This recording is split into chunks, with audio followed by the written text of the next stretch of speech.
Okay, yeah. Well, anyways, before we actually begin the session, amusingly, I had a player in my Mass Effect campaign who told me I was an absolutely horrible, horrible, horrible, horrible dungeon master. So that was fun. You had a player in your Sorry, I had a motorcycle pass by. You had a Oh, player in your Mass Effect campaign say that you're a horrible DM. yes, pretty much. It was hilarious. It was hilarious. I was just like, okay, well, I did write in the campaign description that I do this on the fly. It's Fiat. There are no maps. And if it's late at night and I end up repeating horrible words, as in repeating literal words, like literally, then it happens. But apparently, after 2 sessions, he couldn't stand it. So maybe it's one of those people who just gets rubbed the wrong way by me, and that's okay. And I Mm-hmm. was fine with that. So that was cool, and a whole bunch of other stuff. But hey, whatever. I mean, it all depends. As long as you're fine with my current style of operations, which where real Yeah. life is mostly priority, and this is an amusement where we kind of just go through the campaign, then all is good and all is fine. I'm just getting some water quick. Sure, absolutely. My water bottle is right beside me here. How about you, Mr. Mike? I'm alright. A little on the tired side. Been a long week, Yep, everyone's had a like long week, everybody else. like everybody else. Yes, I had plenty of fun running around, still running around. That and renovations. Oh, fun. Always a little bit of. Yeah, I had my players tell me last night that they're a little concerned by all of the extra stuff they're getting. Extra stuff? Um, What extra stuff? well, they're all part of a military organization. If this were the Forgotten Realms that this was taking place in, they're part of the Harpers, basically. Um, and they've been getting extra magical abilities and extra equipment. And then last night they walk into an area that restored their health and their magical essence. And they're like, okay, we just reached a save point. Do we need to be worried? I just shrugged, maybe. You're going to have to wait to see. And they were not well pleased with me. What? They want to know what's going. Well, did you end on that, or was there something that came after it? They haven't encountered the something that came after yet because they played around in the save point, as it were. Um, but what's coming up is a dragon in a world where dragons don't exist. So Nice. Oh, so it's not the Forgotten Realms. no, no. But if it, I was making a A comparison, comparison. Oh, I see. they would be in the Harpers if this were the Forgotten Realms. Right, of course, of course. Oh, a dragon's coming up. What level are they? 3. Oh, must be a small dragon then. Um, well, small or not, it has more hit points than all of their combined life. Um, Wow, what is this, like unleveled sort of thing? It's like, oh, if you go this way, you're gonna be a drain that's way too powerful for you to fight. Run, sort of situation. yeah, so one character knows what's coming because of her just unique knowledge, but um, And she yeah, still they're gonna have to decides to face a come. dragon next session. Okay, that should be fun for them. I would have just said, Yeah. let's run before we even get that close in the first place. You're level 3. So yes, sometimes you have to be mean as the DM, but it's all in good fun. uh, that is hilarious. Don't worry, no dragons for you guys. Well, Not that I can think of anyways that I imagine was planned, really. Right now, as you recall from last session, Arlo had technical difficulties and dropped off, and that's okay. If you read the quick summary of the log or watched the latter end of Yep. the episode, you recall that the halfling girl who was the daughter of one of your followers, Prosa, was, you know, being naive and kind of weird in the head, maybe airheaded, danced off through the portal towards into the lands around the Mighty Stalker's fortress around Mivan in the Eastern River Kingdom is really. So like right over there, where there's a massive 1,000-foot fortress rising there. Hawkfield was like, nah, I don't really want to go there right now. And Hmm. left back all the way to Timon, dragging unconscious yourself, Arwyll, and your henchman Silas, and you're pretty much back at the House of Lost Memories right now. And you're all healed up, obviously, and Hawkfield's all healed up. Uh, None worse for wear, really. And you're just sitting at the table drinking. I don't know what the hell Hawkfield. I'm just assuming Hawkfield's there drinking too. Maybe with his mask on, disguise probably. I think it works. His skin mask works as a hat of disguise, I believe. It's been a Yeah. while. That's right. Yeah, you just look like whatever the hell you want. Well, before we get back, Before you get um, back. before we get back, because Arwyll has a Ioun stone that helps him regenerate. So he would have been able to walk under his own power before they got back. Unless you're saying the trauma was too severe for that. Let's just say you were fairly unconscious. So you're right now back in Timon. I mean, if you want to get back there, it wouldn't take you very long to get back there, to be honest, to the Twin Rivers. Okay. Well, I wanted to talk to Hawkfield. Kind of Hawkfield's right, sitting not there. around. What? Talking with Hawkfield with no one around, you mean? Uh, yeah, with nobody around. Well, that's fine. Hawkfield probably just drags you to his office somewhere in a back room if Hawkfield wants to talk. I don't All know. right. It's like, oh, I'm running Hawkfield now. I'm just kidding. I don't think so. I don't know. What are you gonna So do, Hawkfield? The the Blink Dog wants to talk with you alone. Like, once more, step into my office, thank you. which is not really my office, but it'll do. No, you step in Yeah. the back room. Your cousin is still out there with the likes of your folks again, your fellow Hmm. thieves, and whatever. You're just like, into the back room. Arwyll then follows, pads inside, and now you two are looking at each other, man and, well, elf and And dog. then and then well, it seems like a lot of my hard work trying to save people came to nothing. And I believe the human expression is um, old dogs and something about being unable to learn new things. I'm not one of those creatures. I would like to propose a more formal alliance where we support each other. But you should know that were you to accept such a thing, where I give information and share resources with Timon, that does not make us, my people and I, a vassal kingdom. It means that we're on the same level. No.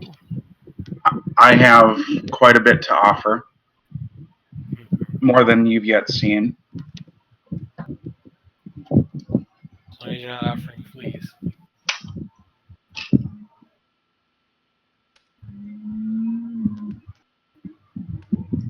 as long as you're not offering what?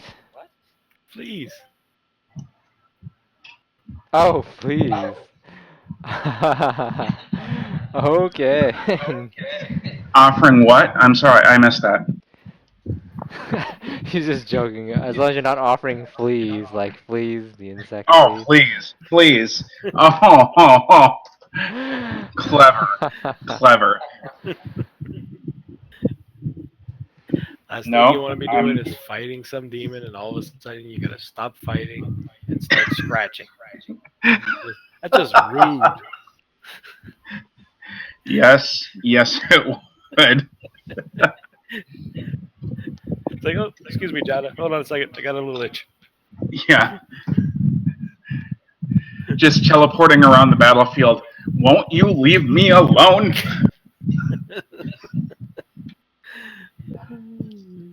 No, I mean, I have no problem, teaming up with the likes of you. I mean, I think there's quite a bit to prosper from you working alongside me. Then the first thing that I would ask is that they that remain of my followers would be able to find homes in Timon.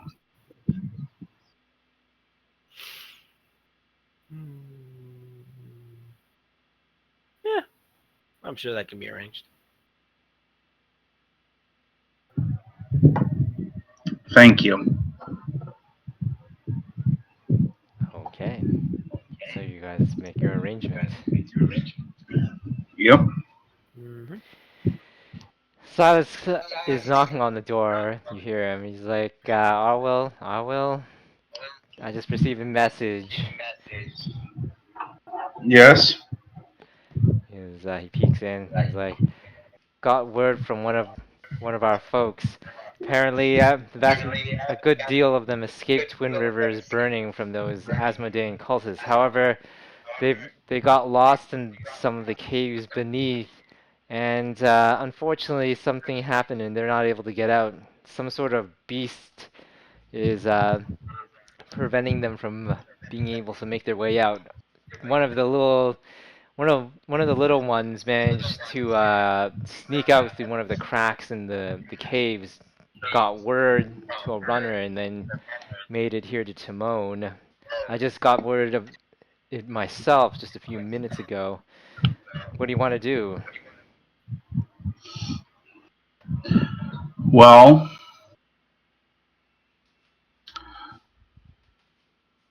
what options are palatable to you, Hawkfield?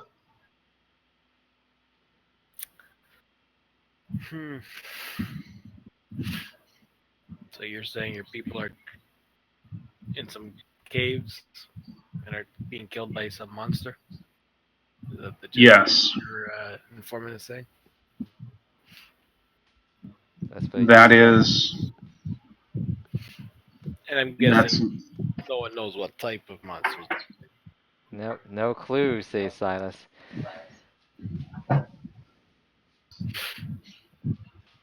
It's all the information I got from the runner.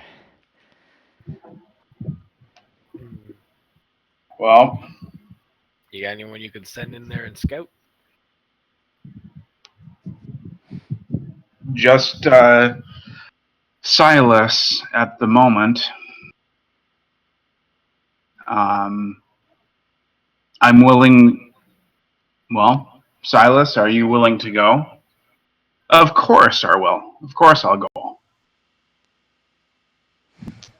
Please note, Hawkfield, you still have access to the power of the Nexus. Completely forgot about it, but you have the ability to access its power if Oh. you want.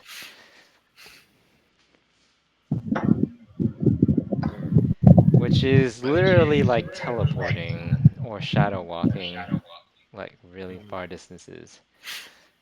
But at a cost, there's a price to pay. Mostly in hit points. So,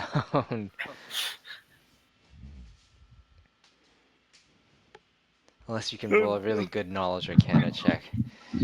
Yeah, that ain't gonna happen. Yeah, that's not gonna happen. I can. Yeah, but you have no you have no link to the Nexus True. at the moment, anyways. Up to you, Hawkfield. I mean, if you don't want to take a day to get there, you could literally just open a shadow gate through the Nexus. But that'll probably suck about, 14 hit points. How You'll have to, much? like, sacrifice a potion or something. Hmm. You can either shadow walk or you can open a shadow gate. Shadow gate will be 18. Shadow walk is like 12 hit points. The shadow walk will probably get you there just as fast as the shadow gate, really. It's so close, anyways. Uh, all right. I mean, yeah, let's save some time that way. I have an inheritance to pick up, so let's get your people, and then we can go do what I need. You still want to get the inheritance now? I thought you didn't want to get it before. Okay. Even though That was there's before. like, even though there's like, I'm willing to abide by that agreement. okay, sure. So you're probably gonna have to drink a potion or something to counter the hit point loss afterwards, I'm assuming. At some point, I All don't know if right. the group loot was ever updated. I've written everything down that I've given out so far, but hey, whatever. Just you can roll your hit point recovery, and you call upon the power of the Nexus, and literally this dark, swirling uh, shadow literally emanates from your entire body as you access the power of the Nexus through the Lady of Shadows. You're still not quite sure whether she's a god or just an extremely powerful being, or maybe something even more powerful than the gods. And through the power of the Nexus, you literally, what? Do you wish to shadow walk or do you want to open a shadow gate? I may as well get it. Oh, you even will. Okay, 18 hit points damage as you draw upon your life force to force open a shadow gate, and you literally see Twin Rivers right in front of you. It's still burning, Huh. smoldering. All right. Well, step through, and as we do, you regain 23 hit points, Hawkfield. Oh, I Oh, guess the dog decided to heal you.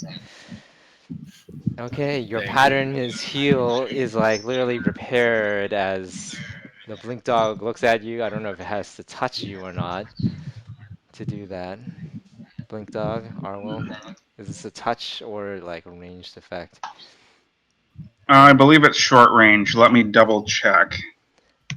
It's okay, Either whatever. way, Same thing, either way. same result. So yeah, you feel your body repair itself as Arwyll literally just reverses the damage. This is almost like Wheel of Time. You know that, right?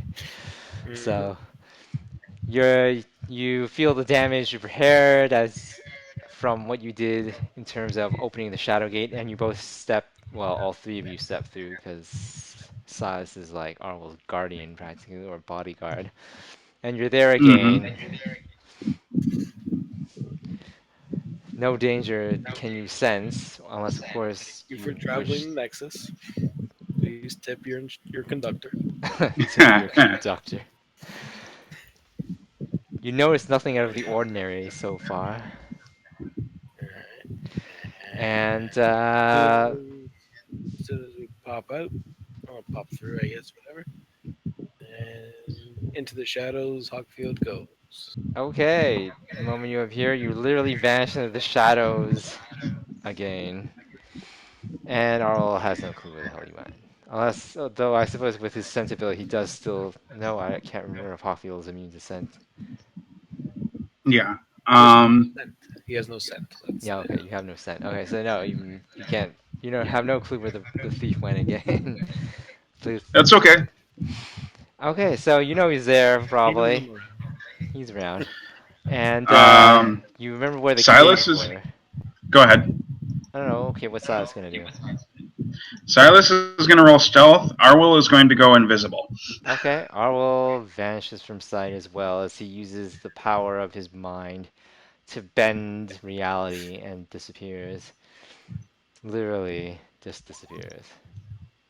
Silas stealth 26. Pretty good. and oh yes, and Arwyll himself, of course, just vanishes.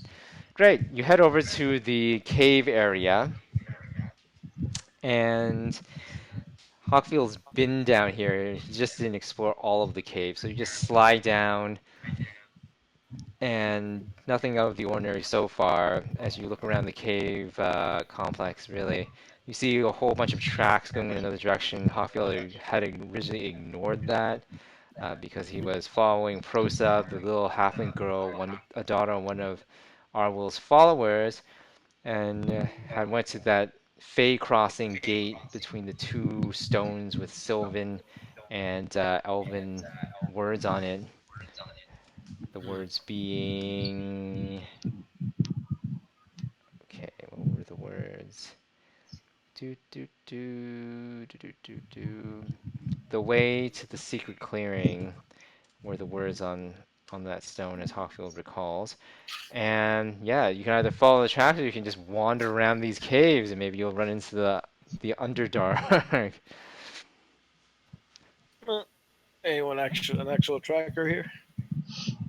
You don't even need to track there's so many footprints there. It's pretty much like it's guaranteed. Silas looks at it, just probably points out logically that that's probably where everyone went. Yeah. Literally. That If we way. need to, I mean, our will does have scent, so Yeah, you can smell all your followers. They went that way. okay. Yep. People that way. Yep, all of them went that away. Okay, so what happens is you're heading over there down the tunnel. Oh, let me take a look at these guys. Oh, gods. Yeah, you notice them. You can literally detect and sense what appears to be some sort of winged reptiles that are snapping at this. Um, Holy crap! Yeah, they're snapping this little opening, in at the other end of this cavern, and you kind of see them only because there's like light shining out of the hole that they're snapping at, which appears to you guys to be Arwyll's followers shining a light uh, through as they watch these massive uh, lizards with razor sharp spines, and these lizards look almost like they're made of glass, like you practically almost see through them.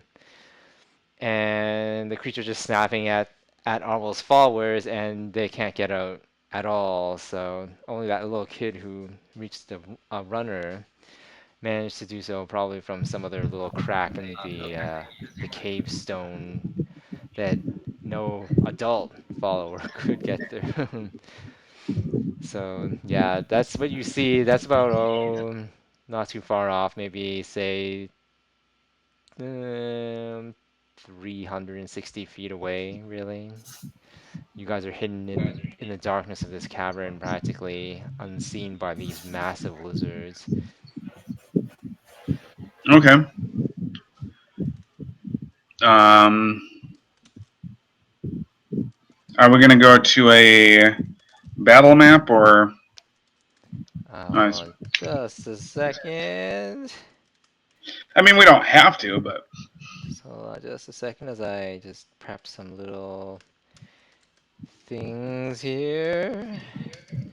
Okay, now to switch to the battle map as I finally got my two computers working in tandem. Da da da da da da da da. There we go. Can you see it? Can you see it?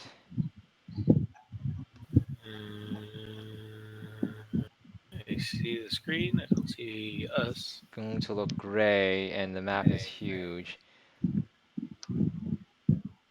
Now, I'm not gonna toss the dragons just yet, or lizards really. Sorry, they're not dragons. I okay. don't see our token. I can see them. Oh, I zeroed in on them. there they are. Oh, scroll right past them. Huh? God, this map was too big. Oh, there we go. I see. Bingo. There's a yellow aura from someone. Oh, there they are. That's And I scrolled right past it. Oh, there we go again. It's because the slow laptop is lagging, so I easily... there we There are. we go. Probably won't toss the creatures in just yet until you're close enough to attack them. So, what do you want to do? Um, This music I have in the background is not a good idea. Music in It's the back. scaring me. What? I Music? I put World of Warcraft music in the background for the battle. Oh, really? nice. I haven't turned on any I was music. like, If you oh, want to turn on this your is own music, fitting. feel free. Okay, so what do you guys want All to do? right. So what? 360 feet away. I'm going to. I have the psionic version of Ghost Sound, basically. So I'm going to enact that as I guess, growl as loud as I can and make it sound like the growl is much, much bigger. Okay. You're gonna growl at To a bunch try of and to right. try and pull them away from this hole. The transparent glass-like lizards literally perk their heads up, looking in the direction of the ghostly sounds. They still don't really move in the direction of it though, because there's more fleshy beings inside the hole than there is the sounds, unless you're making like lots and lots and lots of sounds that I'm not aware of. Okay. Um, 350 feet is within my dimension door range. So, That's right.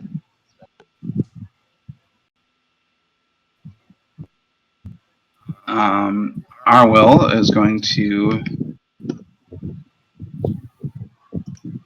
jump up or approach and attack. Okay. Sure. Well, technically Silas is a bit behind.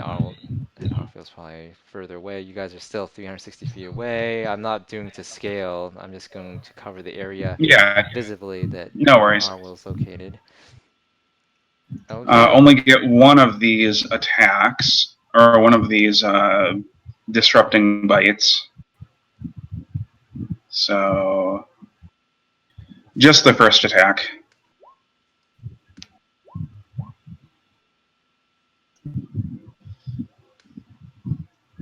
AC 27. Oh yeah, feel free to roll initiatives if you want. It'll be a surprise attack because they don't really see you just popping in out of nowhere. Okay, so what am I seeing here? Let's see, I rolled that. You rolled an attack, but you can also roll your initiative. You roll attack rolls there, 27, 13, and 10, is it? Correct. Ooh, one roll there actually on your second attack. Interesting. Well, I only get the first attack Oh yeah, that's because I right. did have to do a move action. That's So, true, that's true. You try to bite, so and you're literally biting like super hard glass practically, and your teeth slide off of it. So you're unable to strike. Oh wait, no, unless it's no, it's the first strike was a 27. yeah, still didn't get it, even with a surprise attack. Okay. Okay, the beast is literally rears up. It's huge, massive, practically rising almost 40, 50 feet in the air, and looks down at you For my and growls. for Hawk surprise action, he activates his wand of true strike. Okay, for your surprise action, you activate the Wand of True Strike. Okay, sure, cool. You activate that on your surprise action. Did Silas do anything on the surprise action? Oh. Um. Double move. double move. So he's technically 360 feet or so, 60, so he's still 300 feet away, closing in. That's fine. Silas, 300 feet. And stepped up to as well. Hawkfield, 360 feet. Arwyll's already up to them, so not quite in the combat zone yet, truthfully. Okay, then the round starts. The actual round starts. Hawkfield is still 360 feet away. You Yeah, could but use the Nexus if you want, or because I know your regular Shadow Step maneuver is only 50 feet range. Is up to you. Do that would probably be like the equivalent of Dimension Door, which is 8 hit points. I could do a run. You could do, oh yeah, because you're fleet foot. Yeah, and that would Full round be action. 150 feet, no? That would be 150 feet, yeah, I think. Ooh, let's go right I next. actually, I suppose Silas would be running. He wouldn't just double move. Oh, really? Okay, so how far does Yeah. he want to move? As fast as he can. So that's times 4, so 120 120 feet. feet. Okay, sure. So he's even closer. So that what puts him 240 feet. 240 feet away. So well, unless he's got a ranged attack that goes 240 feet, he still can't really attack yet. There. Hawk runs No. to this position. Okay, so you're running towards that position, but you're not there yet. Okay, cool. Let's see, I'm just checking something. And Silas got a 14 for an Ash. So he's only one round away at full move now. Okay, so Hawkfield was running, Silas was running. Running. Then these massive lizards are looking straight at Arwyll, the only obvious target in the entire place. And your follower's like cheering. He goes, "It's Lord Arwyll, he's come to save us!" And they're all cheering. He goes, but they're also kind of scared because you're facing these two massive lizards rearing their heads. And some of them are like literally biting their fingers, like, "Oh no! Lord Arwyll, be careful!" Say some of them. Literally, yes. We'll see. Yeah, you're like, ah. Okay, so let me see what movement this guy's got. This lizard literally. Oh wait, what's the reach again? He goes here. This one simply takes a 5-foot step back, and then bites down. So the two lizards literally attack. So we're at attack Arwyll. Okay. I just realized I have to. Gotta whip open the other screen.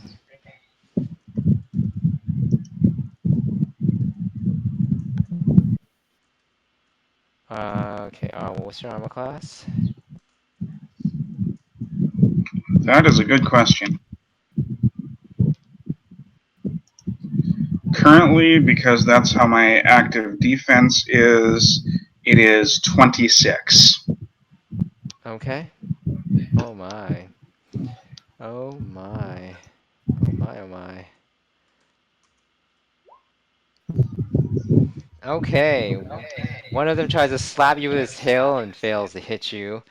Uh, that same lizard then bites you, and then its claw critically strikes you as well. So let's see here. You're gonna take.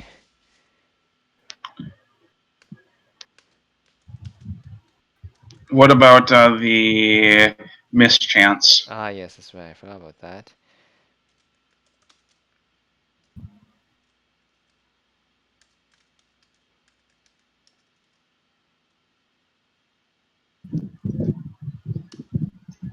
Nope, none of them hit. Okay. Oh well, for that lizard actually, so then I have to re-roll the other one very quickly. Okay, miss. inches.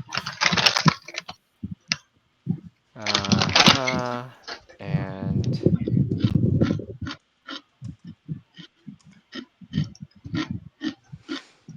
okay, none of them managed to hit you. Okay, next. Arwyll, what are you gonna do?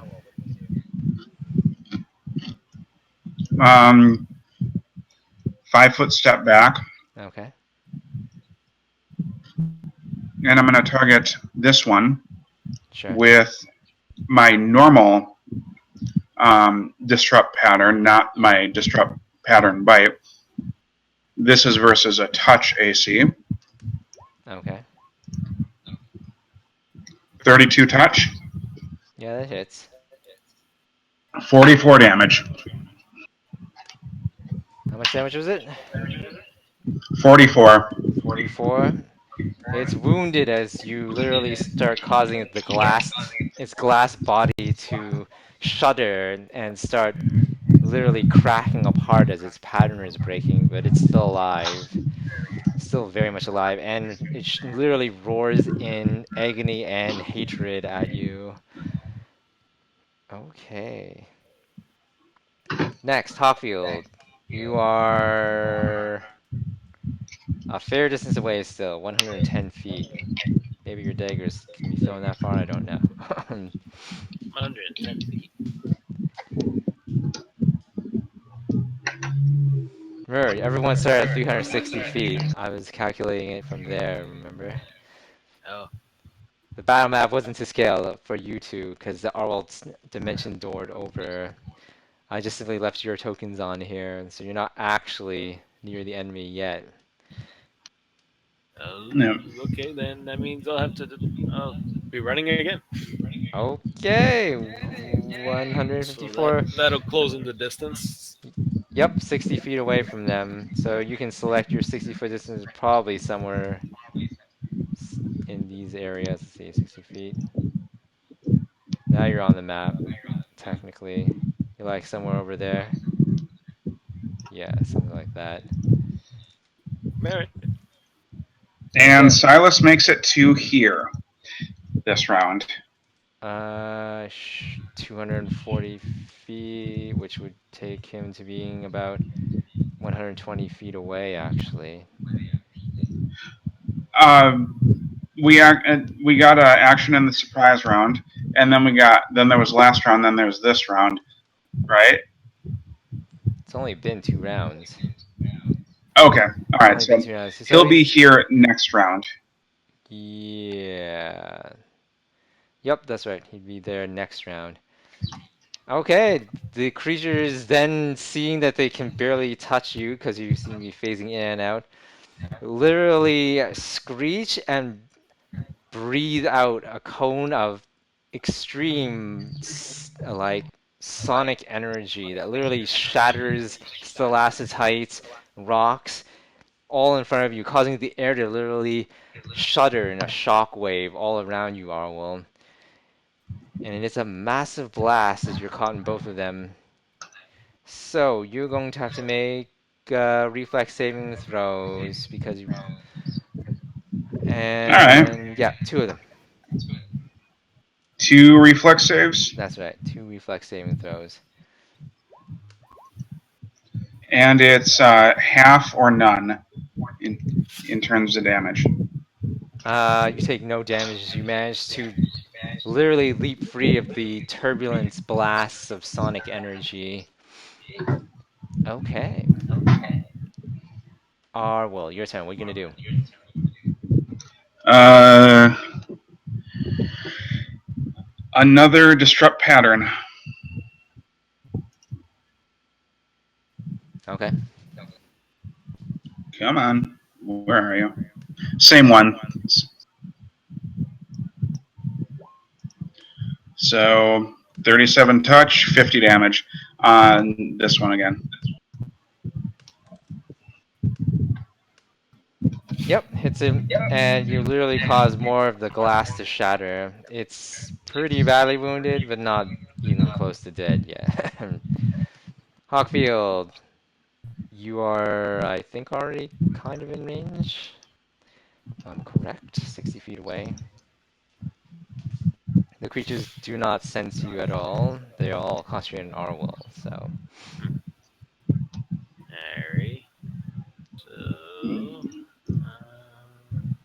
60 feet, right? Yep. According to the ruler, anyways.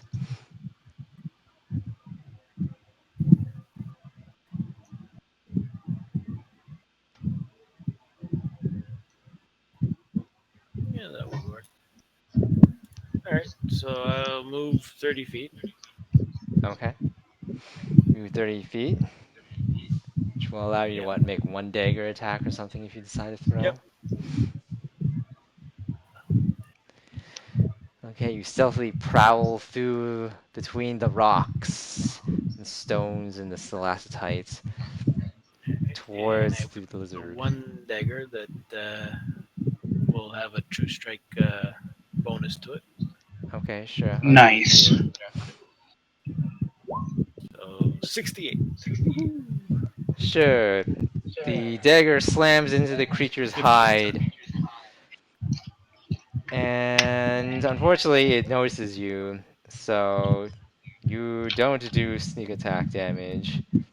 I don't know if you still get precise strike or backstab stance on this one. You do Hmm? regular damage to it.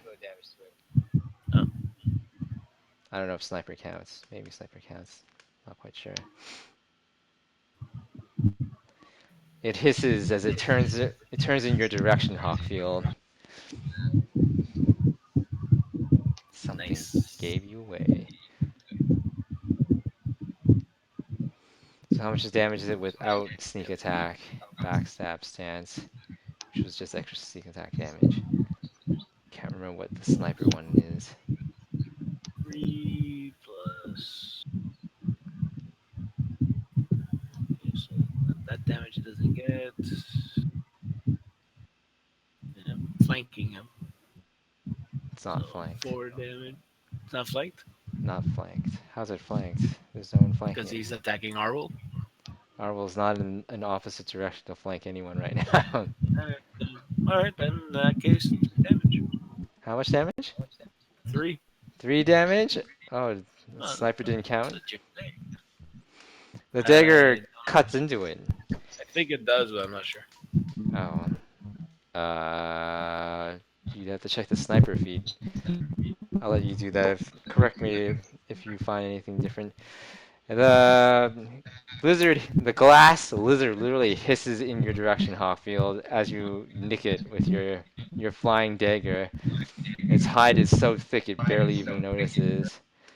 Oh wait.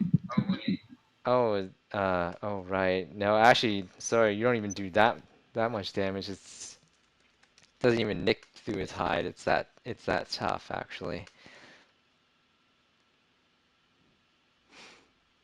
The scales are literally like unbelievably tough. Okay, Silas gets to his position now. Yeah, and he starts pulling out daggers. Oh, he starts pulling daggers. Okay, what do you do? Nothing until next round. Oh, right. Okay, then it's the lizard's turn. This one gets closer to Hawkfield and snaps out with its long, sinewy, serpentine neck, biting at Hawkfield, clawing at him, and trying to slap him with its glass-like, shard-like tail. Da, da, da, da, da, da, da, da. What happens here? Okay. So, Hawkfield, what is your armor class? 31. Oh, wow. That's actually pretty tough to hit, even for this thing. Da, da, da, da, da, da. None of them hit. You literally duck, weave, dodge. None of the strikes manage to hit you as you weave between the stalactites, but the blows literally snap the long pieces of rock in half, hurling shards and debris everywhere around you, Hawkfield. And you are unhurt, surprisingly. They rolled really bad. Like, Nice. astronomically horrible. The other lizard, transparent glass lizard, massive glass lizard, just continues to attack Arwyll. What can it possibly? Oh my God! It actually has that ability. I didn't even realize that. Wow, I'm so ridiculously off on this guy. What the hell is this?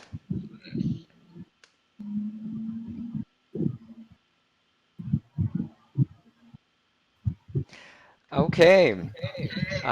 Sphere of force-like energy tries to form around you, Arwyll. You need to make a saving throw. Reflex saving throw, I believe. Yes, that's right. All right. Oh yeah, you totally managed to slip right through before the sphere forms completely around you. All right. Awesome, fantastic. Arwyll, what are you gonna do? Hope that one more disrupting blast destroys it. You're hoping? Touch 33, 36 damage. uh, nope, still alive. The All creature, right. again, more glass, literally shatters from his body. It just simply shrieks at you in complete anger and hatred and keeps going. Okay. Oh my God, there's something else this thing has. What the hell is this? Okay, so who's next? Let's see here. Hawkfield, what are you gonna do? These creatures are pretty tough, but not that tough, to be honest. Didn't manage to hurt you, really. Yet. Um,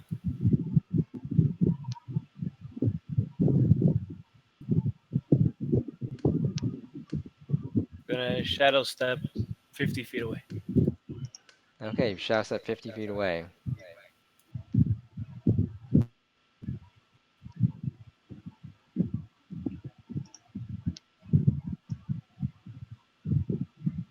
All right. Okay, so that was your action then, I take it? Yep. Okay, Hawkfield vanishes in the shadows and is gone. And the creature seems to lose track of you, Hawkfield. Silas, what are you gonna do? Move here and use a martial maneuver. Sure.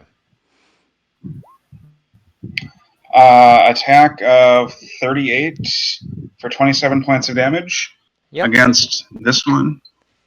the dagger fling actually pierces some of its extremely tough hide.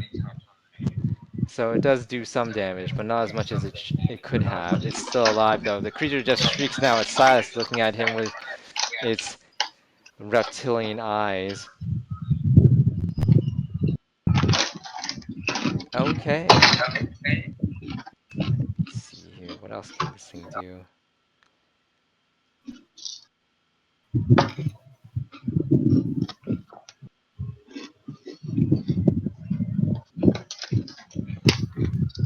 Okay, who is next? Oh, it's their turn. Oh, joy. Let's see. What will they do? Okay, the dragon facing Arwyll concentrates on Silas. And Silas must make a saving throw. As he feels himself literally feeling like he's kind of being lifted up in the air. Oh, won't this be fun? Reflex save? No, will save.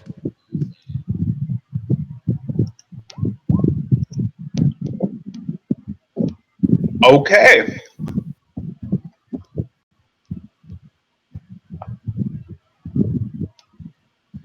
Checking something here. I'm okay with rolling a natural 20. Oh, he's not affected. He manages to resist the effect and drops back onto the cavernous floor. The other creature realizes he can't figure out where the hell Hawkfield went. Just simply breathes all over Arwyll and Silas in terms of this another supersonic blast of like turbulent sound. Both of you must make reflex saving throws. And for Arwyll,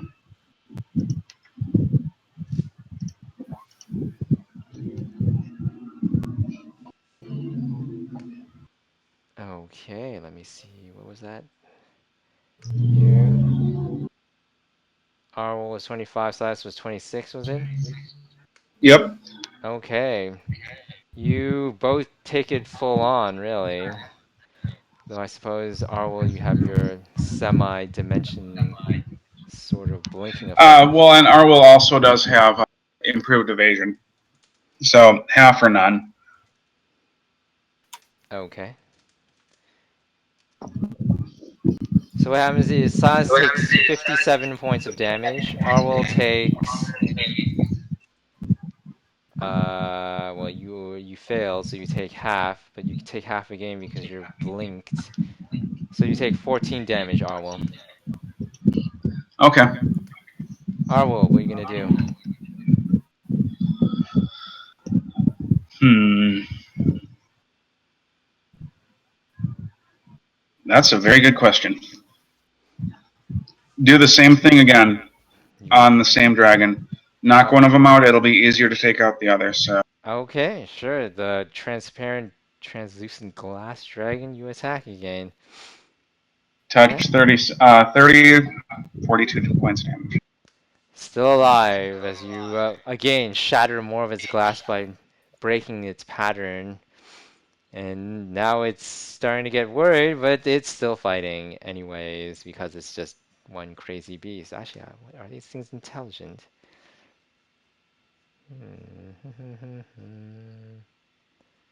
Oh yeah, they're smart. Okay, this one is decide maybe it's high time to get hightail it out of here. Hawkfield, what are you gonna do?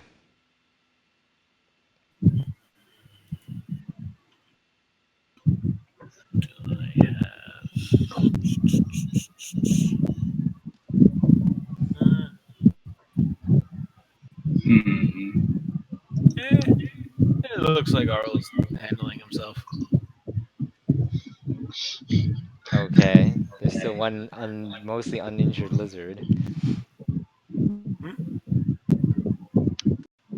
Actually, you know what? I'll take out my crossbow. There we go. Okay, you take out your crossbow, and what would you like to do? And I'm gonna fire at it. Okay, with your crossbow, cock the crossbow bolt into it and open fire. +1 bolts, by the way. Okay, sure.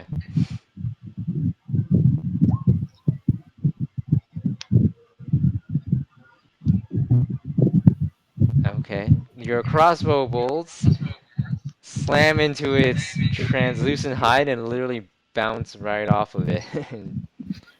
It was a good attempt. Silas, what is Silas gonna do?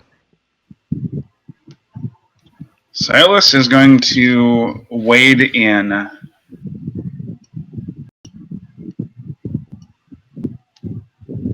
Okay, sure. This one.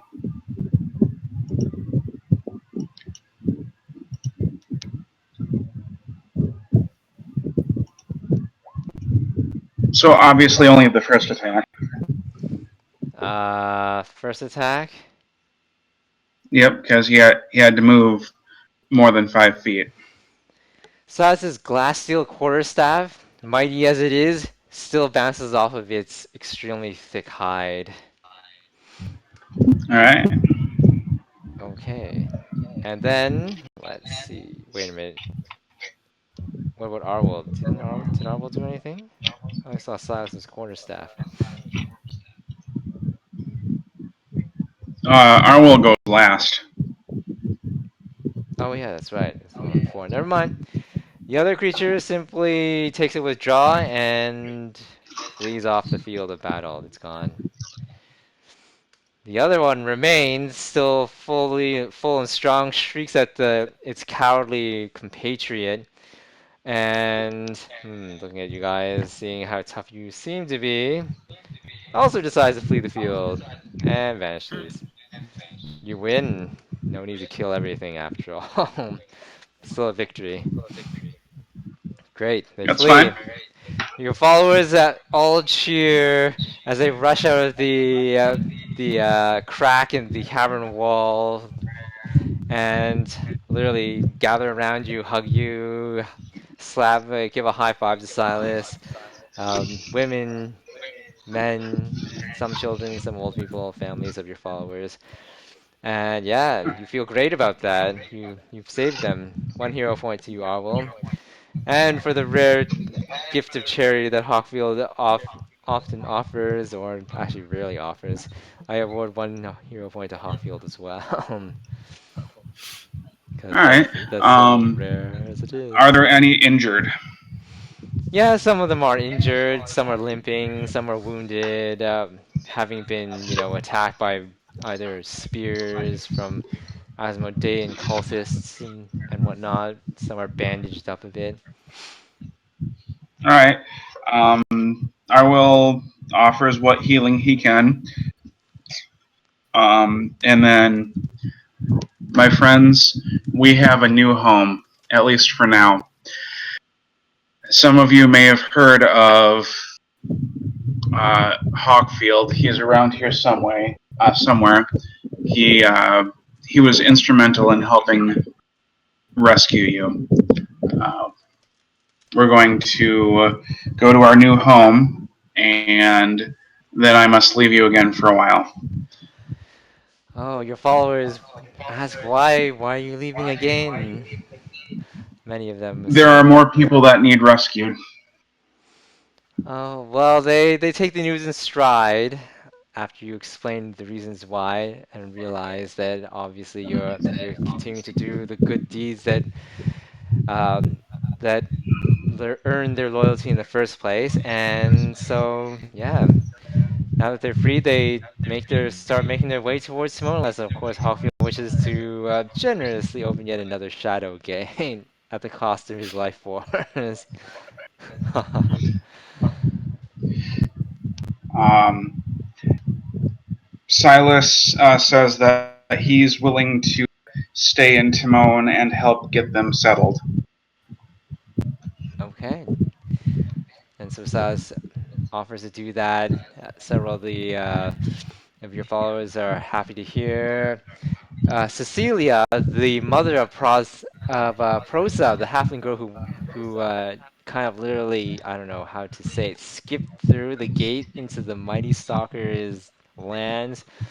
The halfling mother comes over to you, Arwyll, and literally drops to her knees and says, Lord Arwyll, my daughter is still missing. Do you know what happened to Prosa? I was injured. I was severely injured in the attempt to rescue her. We are still looking, but we have not given up the search. Cecilia is literally crying all over your fur and doesn't seem completely settled or um, shall I say completely calmed by your words, unless of course you wish to make a diplomacy check or persuasion check, whatever the hell you want to call it, to calm her nerves and smoother nerves out so that she's not literally, a complete wreck. Because now hearing that you haven't recovered her, she's literally breaking down. It's like my wonderful, sweet, naive Prosa. I can't bear to lose you, my dear daughter. And then she's just literally crying all over you. I'm actually.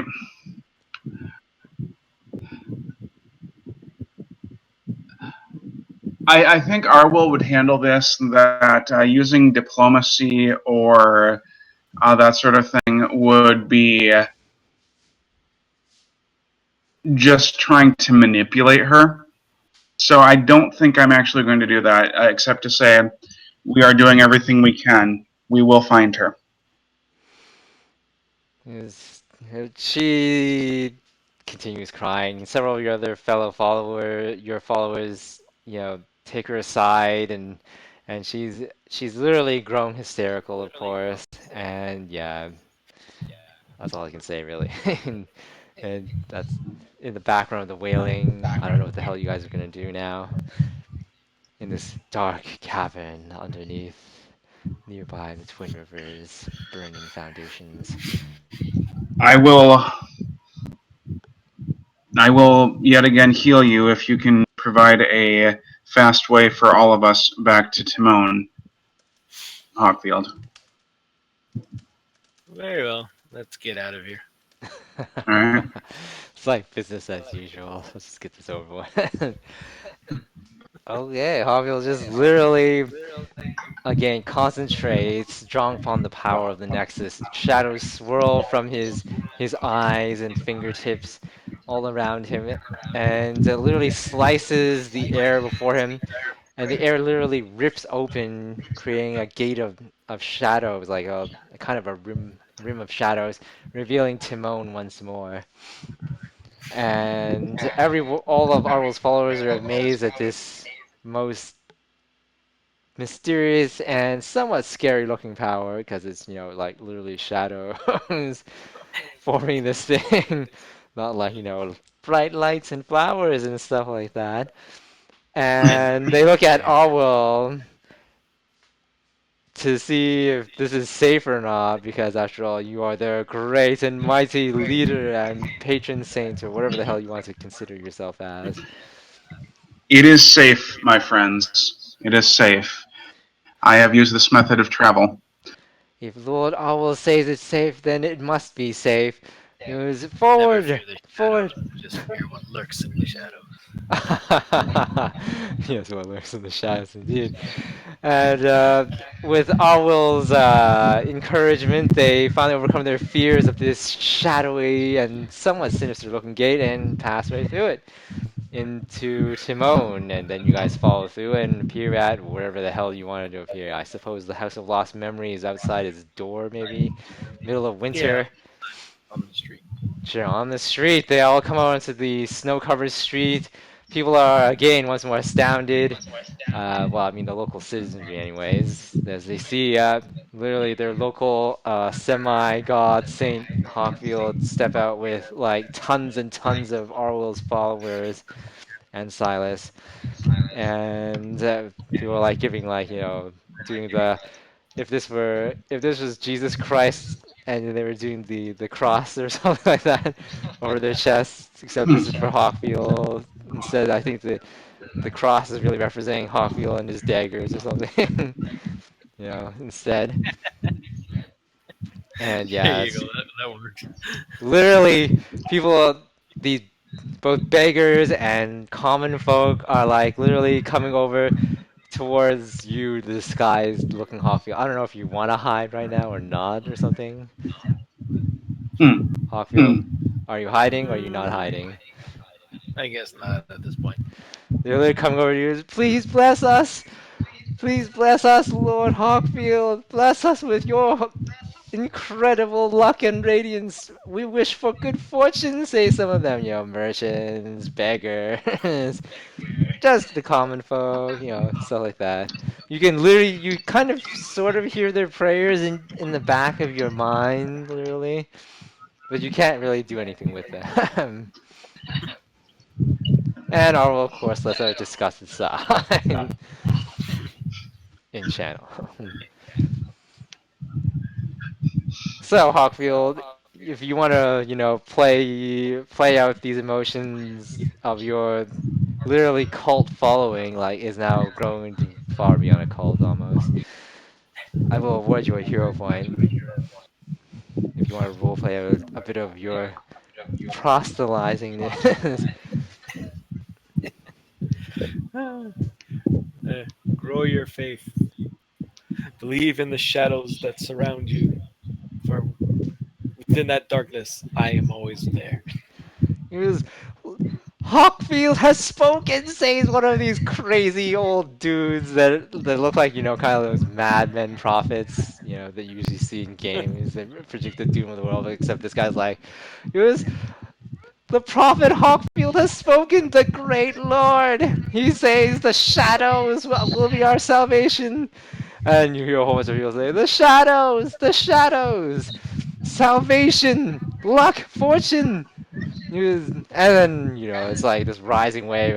It's almost to Arwyll. He almost cringes practically because it's so scary looking. The people on the street it's gathering around the House of Lost Memories might as well turn in your temple at this point, Hawkfield. So yeah, now you guys head into the Lost House of Lost Memories.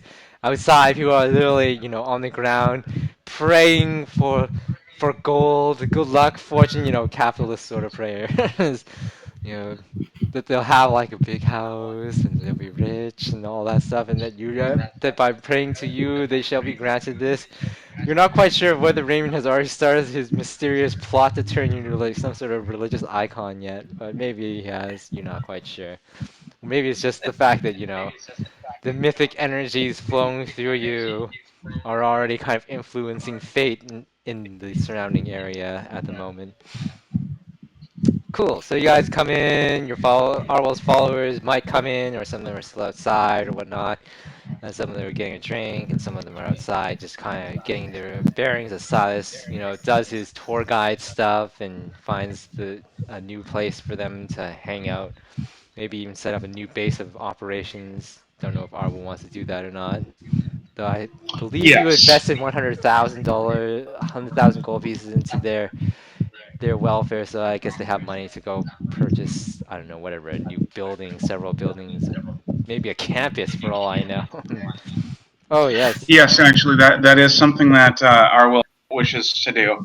And Silas will be the uh, one that Handles does that stuff. I works with that while Arwyll travels with Hawkfield.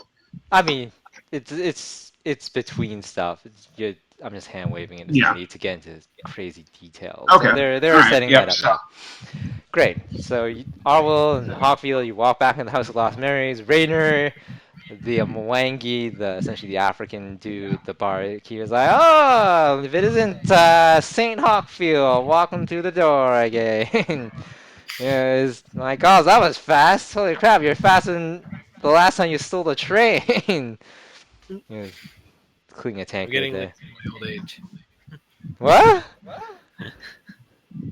Yeah, I am getting old, aren't I? Yeah, Hawkfield.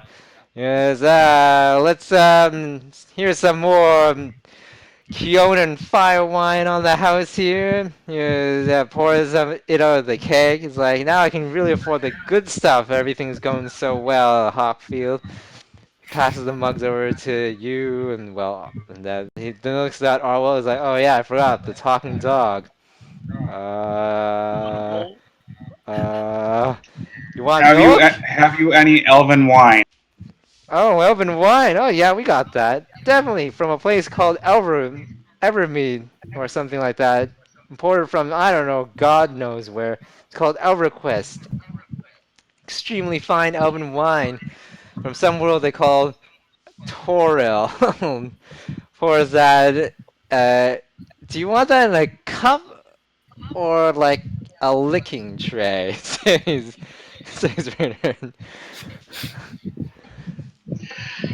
How actually can I can I make some sort of knowledge check to know the proper way to drink EverQuest? Because I as the player know the right way, but Arwell might not. Okay, yeah, you could make a knowledge something check, probably like local check, geography check, whatever the hell they call it these days. All right. Ah, good enough, whatever. Yeah, All right. it's. So I'll ask him for it in whatever the appropriate manner to drink it would be. Oh man, you one fancy dog, says Rainer. Well, I guess, it came with the package when I was ordering it. Now that we've got so much money, thanks to Hawkfield's operations. And then it's like he reaches under the bar and pulls out these elven cordials, i.e., very, very, very, very, very fancy wine glasses that are probably at least 100 gold pieces each in value. Technically Okay. belongs to Hawkfield. Technically speaking, because it all belongs to Hawkfield, operation wise. He pulls them out. two glasses and pours them both. It's like, well, Hawkfield, I don't know if you want it or not, but I poured you anyways. If you don't, I'll drink it. And then he puts the glass down on the floor so that Arwyll can literally just, drink it at his leisure from the cordial, which looks like Yes. elven angels flying towards Corellian Lorethian or something. And then random thought, Hawkfield thinks maybe I should have a glass that looks like me. Maybe. May as well. Sure. And in a corner somewhere, in a corner stand, is Hawkfield merchandise with Hawkfield holy symbol, since no one knows what Hawkfield's real face looks like anymore. And Hawkfield looking like rogues, action figures and stuff like that. That's also being sold in a corner and it's selling like hotcakes right now because a whole bunch of these crazy cultist followers of Hawkfield are like, I'll pay for it. Give you 5 golds! 10! Give it to me for 10! Says this crazy woman is like, I want one! It's literally going to bring me good luck in my store! All that kind of stuff. Oh god, maybe Hoffa should start be like, I'll be the god of luck too, if not these. At this rate. So that's going on in a corner, and your cousin is like, wow, Hawkfield's cousin. I had her name, can't remember it right now. But, the cousin, she's like, Cousin Hawkfield, didn't really know you're being worshipped as a god or a saint. That's pretty incredible. Yeah. People flock to whoever's the hot commodity at the time. Your cousin scratches his head. Maybe hotter than just a passing fad, she says. But hey, whatever. Yes. She goes off and she starts collecting alms for you practically because Rainer puts her to work doing that. It's like, well, you might as well make a profit off of it while they're here, says Rainer. And he continues cleaning his anchor after he puts your cousin to work. Great. Okay, what do you guys want to do now? Well, we had an agreement that I would help you with your quest if you helped me with mine. So I suppose we should do that. Depending on what Hawkfield's desired Hey, quest is at this moment. to collect my inheritance. You want your inheritance. Okay. So how would you like to proceed to do that? There's your cousin who's now collecting alms from your half brainwashed, newly minted followers now flocking from who knows, God knows where. Hell, probably all over the River Kingdoms at this rate. All hoping for a good teething, as in like lucky coins landing in their pockets somehow. And yeah. So what, you're gonna go over to your cousin and tell her it's time, let's head over to Kyonin or something like that. Or you're just gonna be like, oh, this takes a long way. Let's see. Actually, let's. I don't know if we're gonna be able to handle that. Yeah, we'll go get the cousin. Okay, sure. You stop her from continuing to take any more alms from your crazy followers who literally all want to like get your blessing. Some of them. You don't know why, because you're a god. You think of yourself more of a god of thieves, but hey, if they want to worship you as a god of luck too, well, who knows about that. And your cousin's like looking at you, and she's like, oh, cousin, she says, why'd you stop me from taking any more money for you? So we can go collect more money. Oh, right, you mean the inheritance. Oh, well, if you're ready to go, I mean, we can set off as soon as I grab my stuff, really. How are we gonna get there? You wanna walk or something?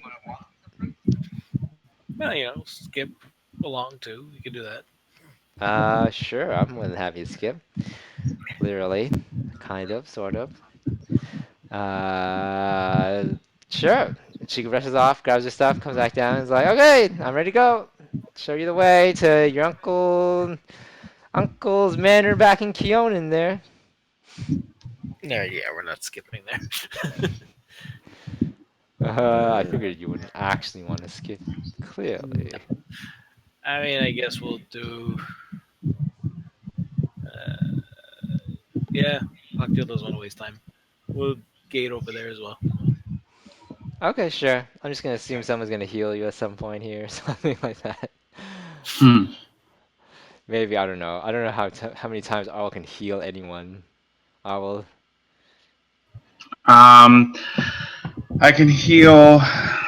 I believe it is 11 times, Oh, and I've already done so twice. 11 times a day. 11 times a day. 11 times a day it is. Well, Hawkfield, again, you draw upon the power of the Nexus, which was also something that helped spark your mythic powers. Oh, or was it? I can't even quite remember anymore. And again, the shadows really come out of your eyes and your fingers, and the people in the room are like, "Well, I don't know what the hell you wanted, if you wanted to do it in front of them or not." No, this would be done Okay, privately. back room. Literally form out again, and you slice the air, and it tears open and reveals Kyonin as you remember it so many years ago when you ran away while fleeing the city guard after a robbery gone wrong. How the times have changed. You can see the massive elven spires rising in the air in circular patterns, practically trees, uh, the bright sunlight there, and the massive trees themselves, which are almost like, I don't know, hundreds of feet tall or something like that. Elves walking the walkways as you stare through your looking glass into your original homeland. And your cousin's like, holy hell, she says. I've never seen the likes before. You really are crazy powerful, she says. Or a god, I can't really tell. I don't know, maybe just a powerful wizard or something. Why, Yes. do I look like a wizard? Really? Well, I'm not exactly that What's it like to worldly. be wearing a dress and waving little sticks of wood around? Hey, you never know. You could surprise me.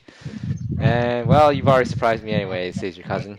He goes, well, I'll lead you to the manor. Let's just step on through this very mysterious looking gate. She's poking her finger through the gate, and it's like, it seems okay.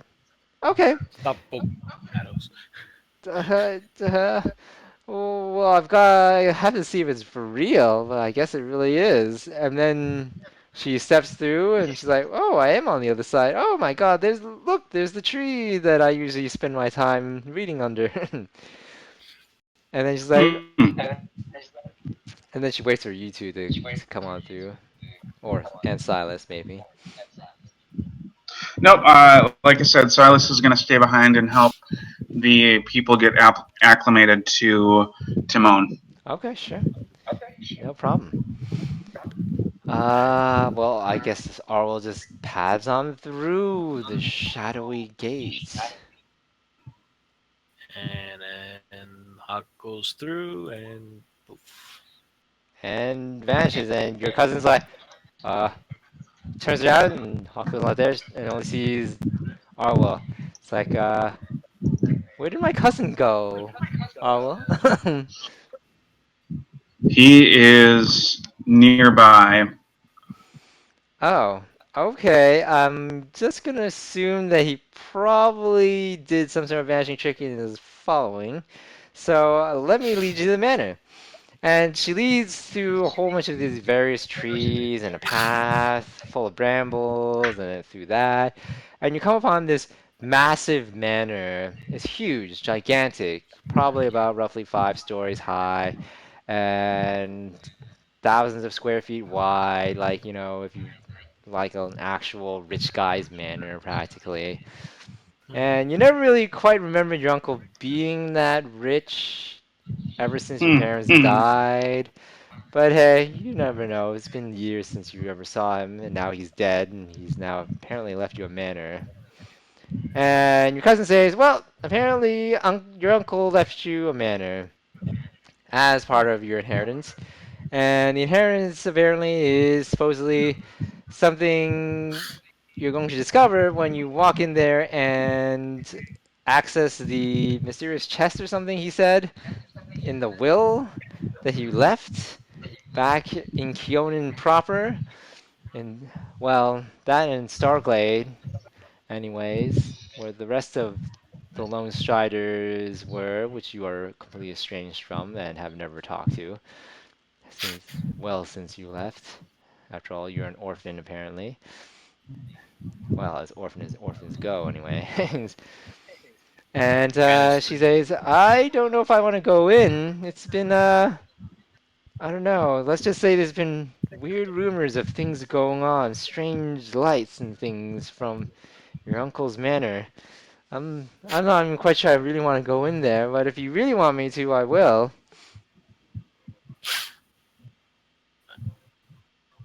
Isn't it a family estate? Why would you be worried about it? Uh, well, true, but your uncle was kind of eccentric, let's just say. Just tad. Just tad. There were rumors that he was dabbling in all sorts of weird magical things, even though he technically wasn't a wizard as far as anyone knew. But hey, things change, she says. Well, if you really want me going, I guess I'll come in.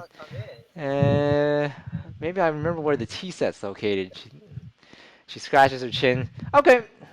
And she literally skips over towards the manor. You know, you pass the gates. The gate's not really all that well maintained for an elven manor, but it's still in workable condition. She pushes it open. You follow hidden in the shadows among the brushes and ferns. Come to the main door, um, and the door is locked apparently. Your cousin's like, "Oh, Shiza," she says. I swore that it was supposed to be unlocked, but now it seems to be locked. And she tries the curved elven handle, and nothing happens. The door just doesn't open. She's like, huh, that's definitely strange. You don't have the key. Uh, I have a key. She takes out a key and puts it in the lock and turns it, and the door still doesn't open. Okay, apparently I don't know why, but the key isn't working right now. Alright, I check out this lock. Apparently it is locked by mystical energies. The key works, but it's not just a physical lock, it's actually a mystical locking, which you can technically break because you're Hawkfield. So, all you need to do is make your disable device check.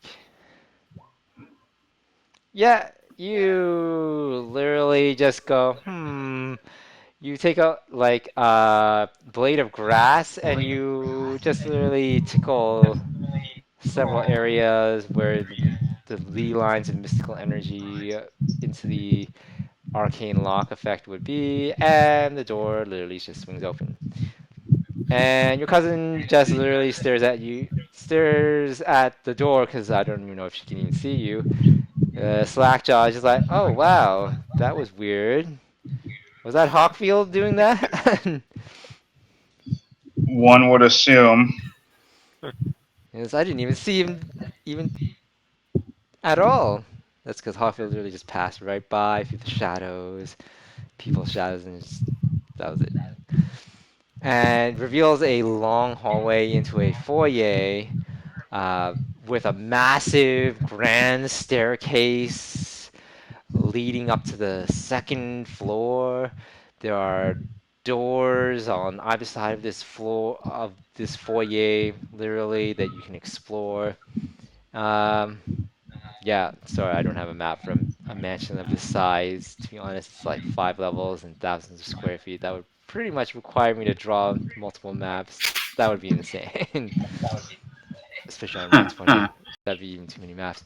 So literally, there's the foyer, there's the grand staircase leading to the second floor. There's a bunch of doors, pretty much in every cardinal direction. Your cousin's like, well, I remember the kitchen is to the north, she says, under the grand staircase area. Your uncle had a weird thing for tea, apparently. I never really got to see the other floors. Uncle was really, really kind of, paranoid about people going upstairs, to be honest, she says in a kind of hesitant voice. So I kind of stayed on the first floor usually, where it felt safer. Sure. Oh, and I think the chest is actually in the kitchen, but I could be wrong. Especially since I was wrong with the door. It wasn't locked last time. Scratches her head. To the Blonde. kitchen we go. Okay, you head over to the kitchen. Um, you're heading over to the As we're kitchen. going, Okay, Arwyll. am I getting anything strange? Any strange scents? Uh, I suppose you smell lots of various scents, including the cousin's scents, but that's not a surprise because she's been here. Other scents, what do you Like have going on? any scent of like brimstone to represent demons or devils, that sort of thing. Brimstone, demons, devils. Uh, Not that you're aware of, but you do smell that there were other scents. Probably many other scents. Probably about Okay. in the area of, you can tell, about 14, 15 different scents, maybe. Okay. Okay, well, you approach the kitchen. The door is there. The door is a swinging door, the sort that you just push to go right in and it closes right after itself. And, yeah. Make me a perception check, the two of you. Okay. Getting there. Yeah, pretty amazing for both of you. Um, yeah, what you can tell is the kitchen door is trapped. Hmm.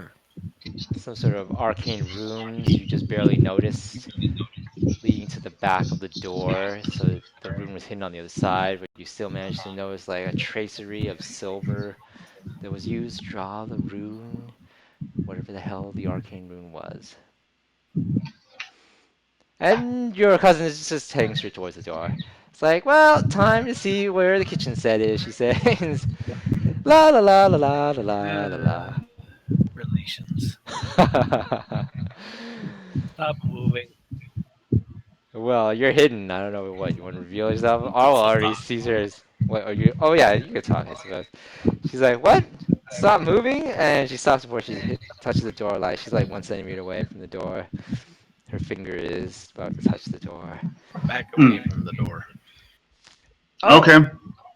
Back away. okay. Your cousin backs away from the door. It's like, what's wrong? I thought you wanted to go into the kitchen. A breeze passes by, that breeze being Hawkfield. And the magical arcane rune is pretty much not really a working arcane rune anymore. It's now just a piece of very badly drawn silver dust. As Hawkfield literally just, tosses like that blade of grass for fun, and the arcane rune's energy is disrupted. Great. So, And make everyone a cup of tea. uh, your cousin's like, okay, is everything good? I can make the cup of tea? Great. She pushes open the kitchen door, and you walk into a exceptionally large kitchen, Like there's like a freezer box, there's all this chinaware, silverware. A lot of it's made of gold and all that. Oh yeah, there's goldware too. I mean, literally, Hawkfield, your eyes light up because there must be at least like I don't know, like say 30,000 gold pieces worth of gold just in cutlery, plates. Uh, and this is just the kitchen, obviously. So you're like, aha! The greed glands start flowing there right now. Yeah, so. You know, there was some use for an uncle after all. Yep. She's like, oh, where's that? Oh, there's the tea set. She picks up the gold enameled tea set, studded in like rubies and sapphires. I think your uncle said she got this from a Djinn. Uh, yeah, Djinn, she says. She reaches over and she grasps the tea handle, the kettle handle, and she rubs it a little bit and it's like, yeah, it seems like it's the right one. And then all of a sudden, gas starts pouring out of the spout of the kettle, of the tea kettle that she was about to prepare tea in. And this massive form appears, like filling most of the kitchen. Well, not really most of the kitchen, sorry. Almost up to the kitchen ceiling. Has a turban. Looks like a classic Aladdin genie. No, I'm just joking. It looks nothing like that guy in the anime series, anyways. And the genie's turban is like all wrapped around his head, like I said, and he crosses his arms. He's wearing like those little vests where you can literally see his arms and massive bulging muscular chest, and pantaloons, which is the equivalent of obviously Arabian style garb of pants. And this genie looks at down at the both of you as he's floating in the middle of the air. I don't know if you have knowledge planes, you can recognize the type of genie, whatever, if you I have it. can probably do that. Ooh, a very excellent roll. Of course, you are like level whatever. You can recognize it from the kind of way it carries itself, the size of this genie. It's a noble Djinn. A noble Djinn. Okay. And the noble Djinn looks at you and says, oh, hold on, let me see here.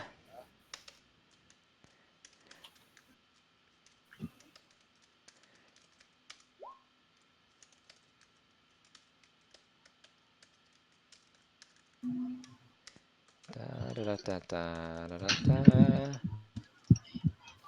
My name is Al-Qusari Bin-Jayoni. He goes, who has summoned me from the tea kettle? As he looks down at the tea kettle. Oh my, I was bound to a tea kettle all this time, says the noble Hmm. DJ. Or Al-Qusari says. Yes, that is an insulting. Yes. Where is... Oh, yes, your uncle's name. Let's see. It was... Da, da, da, da, da. Ah, where is Elrorm Lonestrider? Gone. Gone? Gone? Gone, says the voice from the shadow as I step out. Wait a Hmm. minute. The little DJ looks around. Who said that anyway? Looks down at the blink dog. The dog. Like, you talk? It was. Well, he is around here somewhere. The Al-Qusari looks around. It's like, Yeah, Hawk steps out of the shadows. looks straight, then focuses on. It's like, my God, I didn't even notice you, and my eyes are sharp as an eagle, says Al-Qusari Bin-Jayoni. Yes. You are not Elrorm Lonestrider. Yes. No, I am not. But I am his nephew, His nephew. Ah. and the now owner of all you see around you.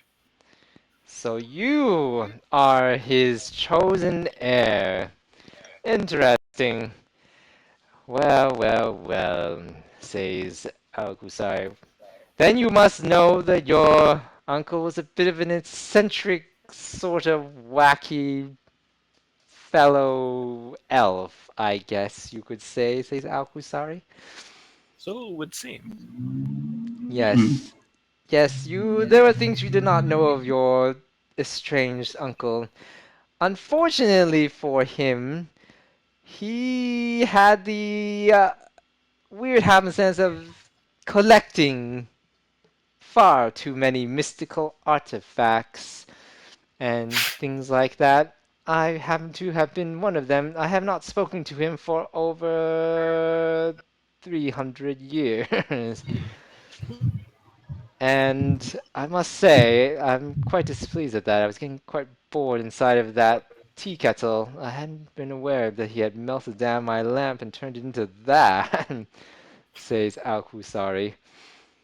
Well, anyways, in his will, he supposedly bequeathed this estate. Unfortunately, he left out the part where his heir apparent must successfully complete 3 challenges in order to truly inherit his complete and utter fortune and hoard of treasure.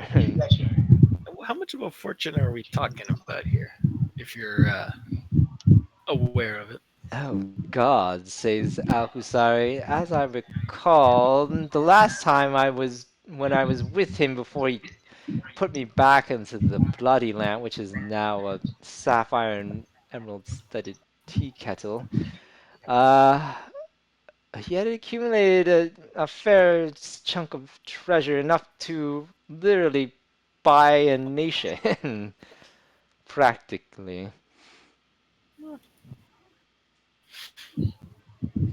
Well then, the will didn't exactly state there were some trials involved, but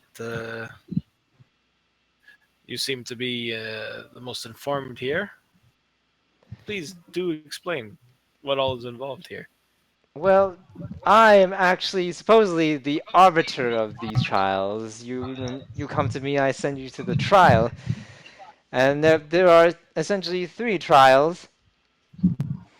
Uh, the first trial is the trial of wit and cleverness.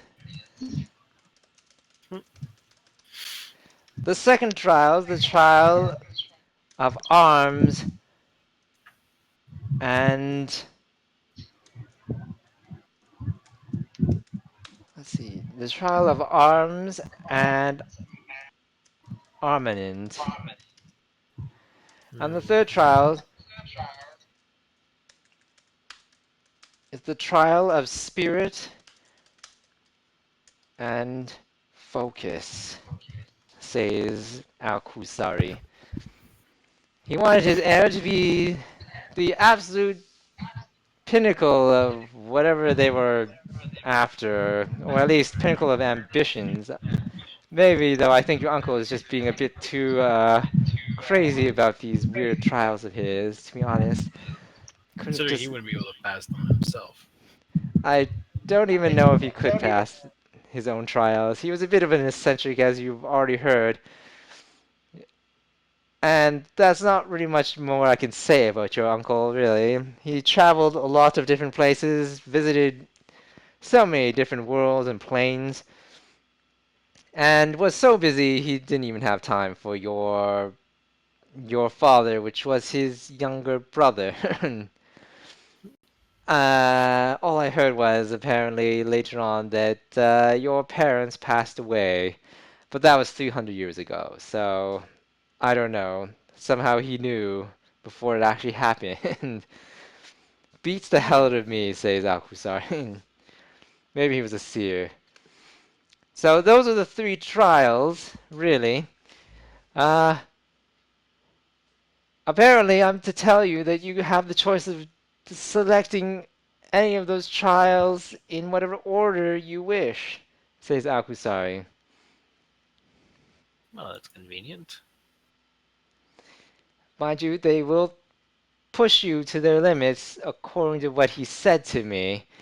I personally have never seen these trials or how they were built, so I can't really give you any sort of true forewarning, only that your uncle may have done some really wacky things from based on my experience having traveled with him for maybe a few weeks before he stuck me in the lamp, which is now a tea kettle. Hmm.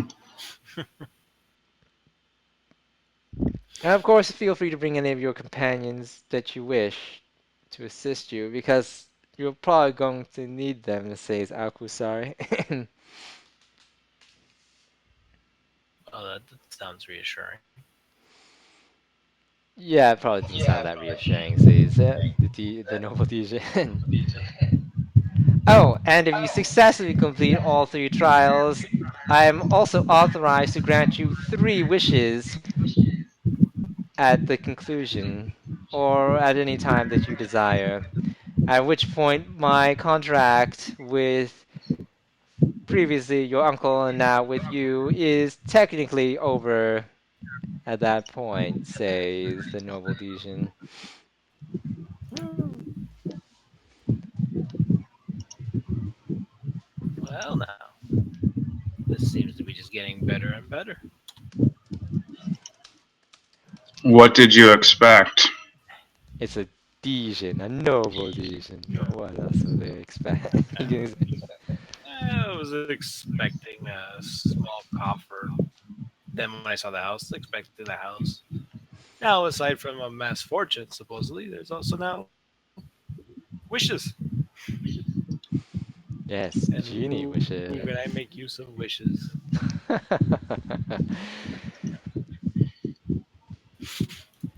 Well, then, we need to get these trials underway. Well then, says Akusai, all you need to do is tell me which trial you shall take, and of course, at a clap of my hands, the trial shall begin. As he floats around there, circling in his little windy, smoky form. Hmm. Well, can you explain what each one really involves, other than just the title of these trials? Ah, well, the title of the trial gives you an idea of what it will probably be about. But Well, yeah. specific details, like I said, I wasn't there when he built the trials. He just simply gave me the information, passed it to me, and stuck it in my goddamn tea kettle, literally speaking. I think he used a sending spell of some sort. Oh, anyways, I only know the names. The details elude me. I cannot give you any further assistance with these trials beyond that point. Hmm. Only that they may not even be on this plane of existence. That is the only thing I can be sure of. Oh, that's just lovely.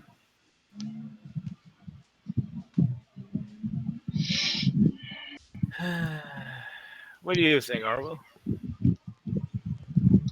I am here to assist you as part of our agreement. Yeah. I will do so to the best of my ability, so long as it does not harm my allies and those that rely on me. But I'm not going to make any decisions for you. Hmm. Well, in that case, let's get the one that is not my forte out of the way first. Trial of arms and armament. Trials of Arm and Armament. Okay. Is Al-Qusari says, very well, so shall be the trial of arms and armament. Good luck, heir apparent. Is Quazam! And then he slaps his hands together and poof! You both literally vanish and your eyes, just fill with a flash of light.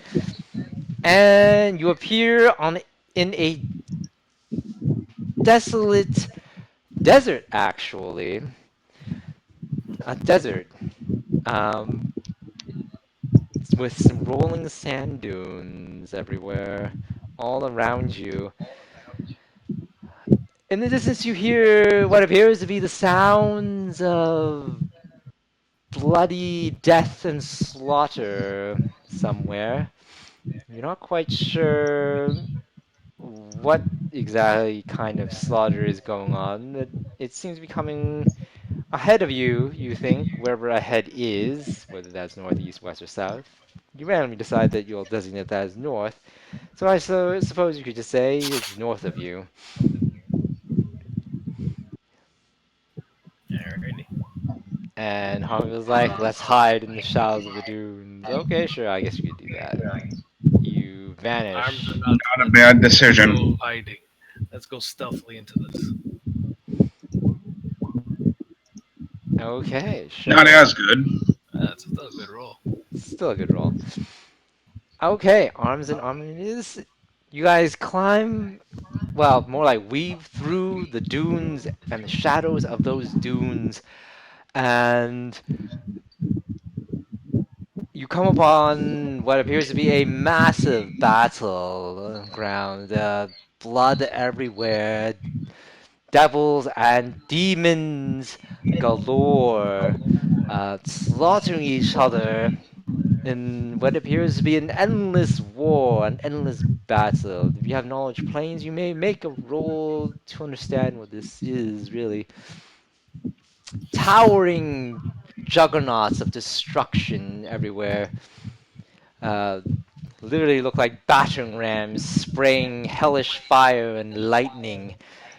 Massive giant demons and devils war with each other, pit fiends and balors, Meriliths and Galugons, ice demons essentially, and crazy other things like that.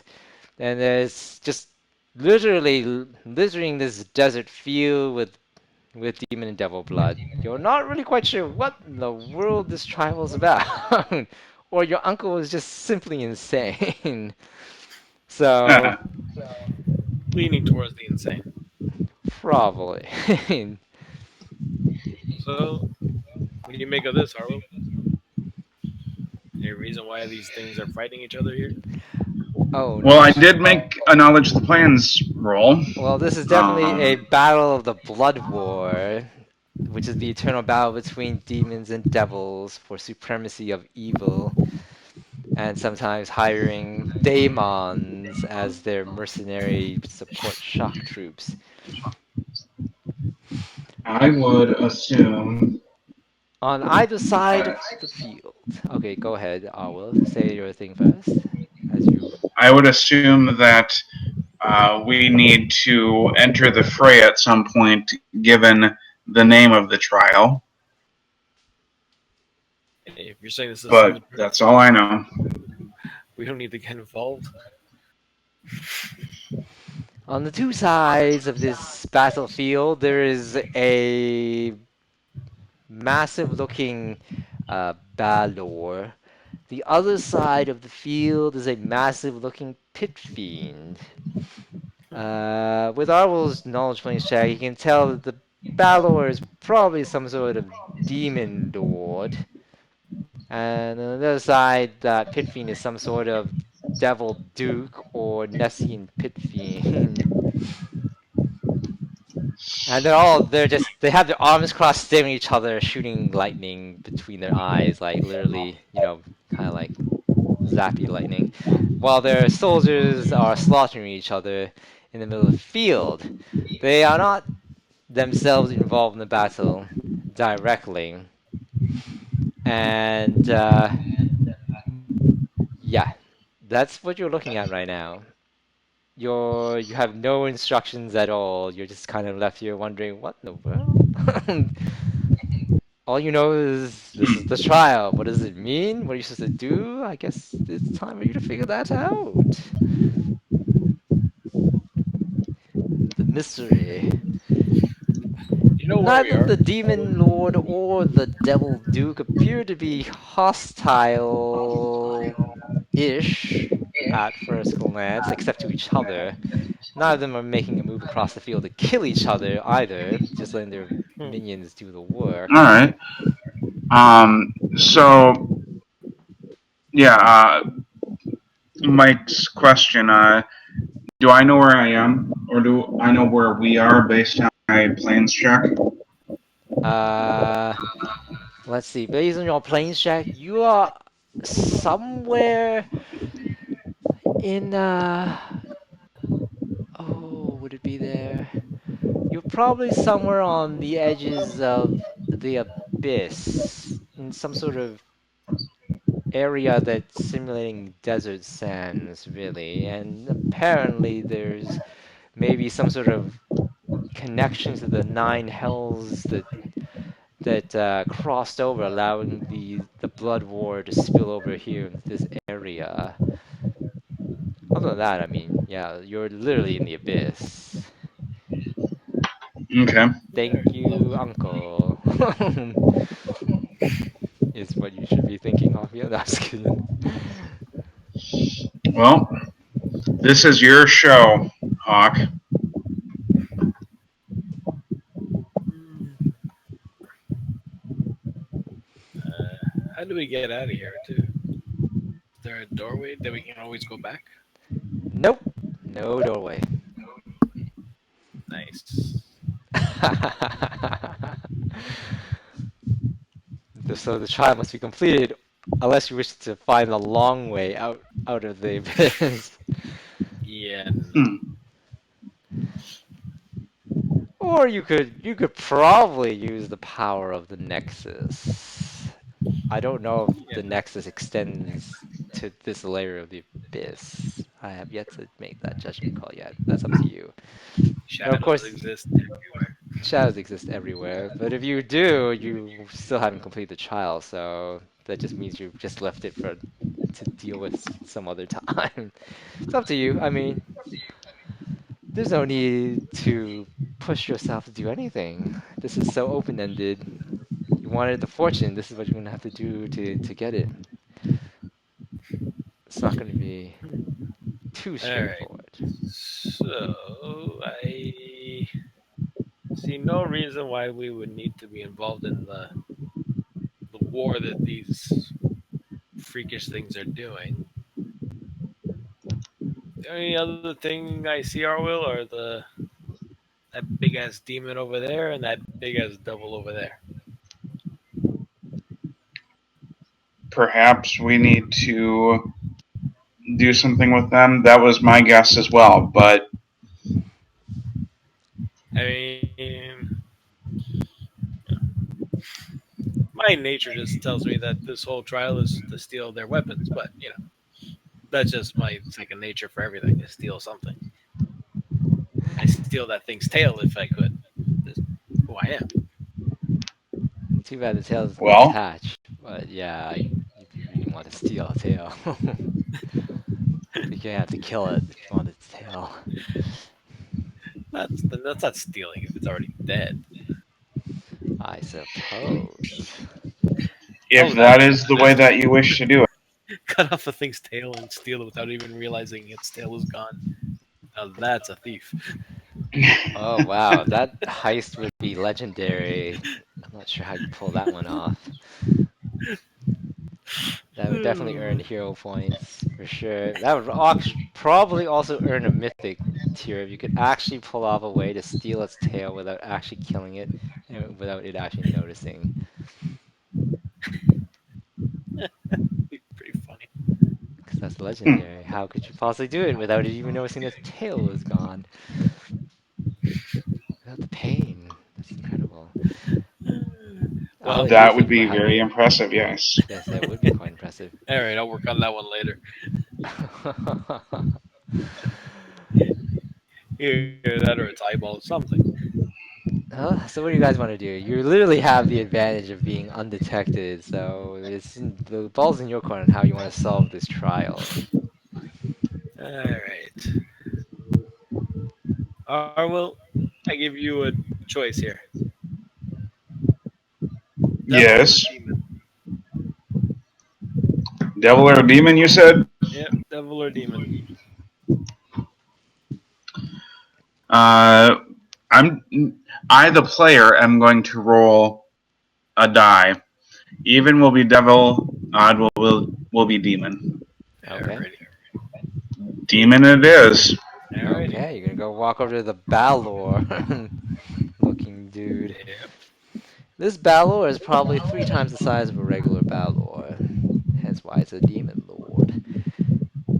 Actually, while we're before we go right to its direct vicinity, where are you? No, it's there. I'm actually going to go on top of being stealthed. I'm going to go invisible. Actually, no, I'm not going to do that yet because it only lasts for 18 rounds. So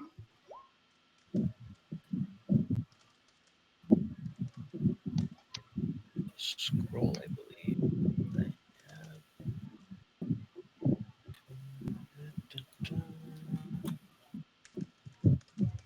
There we go. All right. I am going to read, and if you want an Arwyll, I have another one as well. A protection from evil scroll.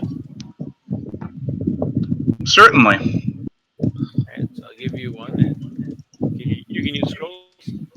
No. I do have UMD. So Oh, okay.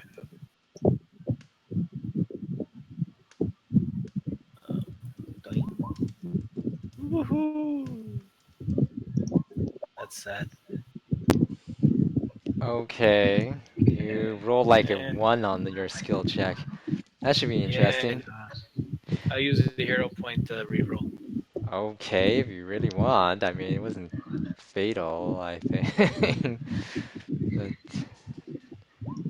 There. okay, better. So yeah, the scroll goes off. You have protection from evil now, the both of you. Fantastic. Okay, so you head over to what? The Demon Lord. Yep. Hold on just a second as I write a little note here about these. Okay, go over to the Demon Lord. And so what? You go over to the Demon Lord. What do you do? They can't All right. doesn't notice you So guys. what's he got? He's got a Titanic size looking lightning blade shaped sword, a flaming whip, and he's surrounded by a halo of flames. Literally. Uh, yeah. And apparently there's a third eye in his head. Third hmm. eye. Yeah, third eye in this demon lord's head. Interesting.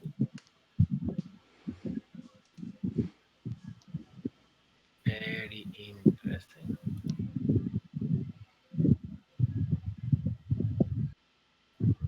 Hmm. And then, oh wait, let's see, third eye, yeah, okay. He sort of perks up his head and says, I sense something close by. Is it the ones who were supposed to come, the prophesized ones, to end this goddamn annoying eternal battle on this specific field, says the demon lord. Show yourselves. You are here for that trial that bloody elf made us decide to play along with, says the demon lord. The eccentric uncle managed to coerce demons and devils to do something for him. That's Apparently he disturbing. did. Hmm. You don't know what the hell your uncle did, but somehow he convinced these guys to play along with this trial. All right. Yes, I am here for this trial. I don't come out of hiding though, but obviously he could probably find me by the sound at that point. No, probably not. He looks around, he's like, "You are quite a sneaky one," says the Demon Lord in his rather kind of slowish voice. "A very sneaky one, and you have a companion with you, apparently." His third eye seems to kind of swivel around and focuses on or more focuses in Arwyl's direction. It's like, I see a dog, a blink dog. It's fascinating. I don't really see that kind of thing in the abyss or anywhere really on the Great Plains, says the Demon Lord. Yes, please do come out. There is nothing to fear. We are part of the trial that Elrorm Lonestrider convinced us to participate in for our own amusement and perhaps our benefit. Alright, so then what exactly were you convinced to do here? Elrorm Lonestrider convinced us that he would eventually have an heir who would eventually settle this grudge between myself, I, who am Gershaluzaki, Demon Lord of Vistara Sky, between myself and Harshak of the Green Flames, that Nessim pit fiend you see on the other side of the field. We have been at this fighting here, trapped in this specific place, for over 10,000 years. Your uncle, Elrorm Lonestrider, happened across this battle and this accursed trap we find ourselves in, and offered the solution. He himself would not finish it. He said he promised he would find someone who could do it, who could kill one or the other, or at least defeat the champions of one or the other devil or demon lord, thereby ending this accursed desert barrier, desert trap that we find ourselves encased in, where we have been fighting for over 10,000 years. And you see, of course, that our forces are endless, and I'm getting rather bored right now. So, if you're up for slaughter, then this is definitely the chance to do so. The question is, will you slaughter the devils or will you slaughter the demons? Which side do you want to choose? Hmm? I would say you should choose mine.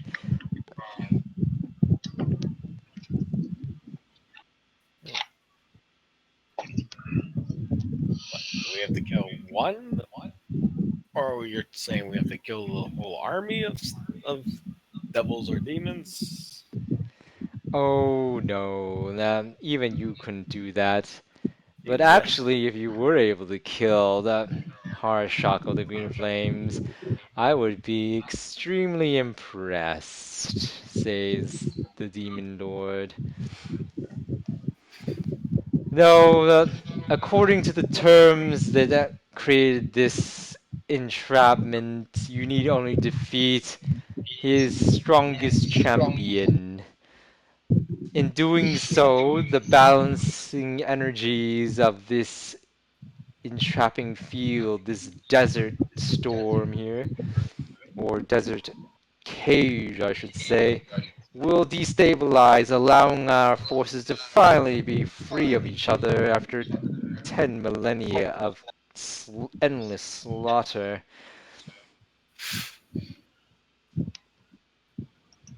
Hmm.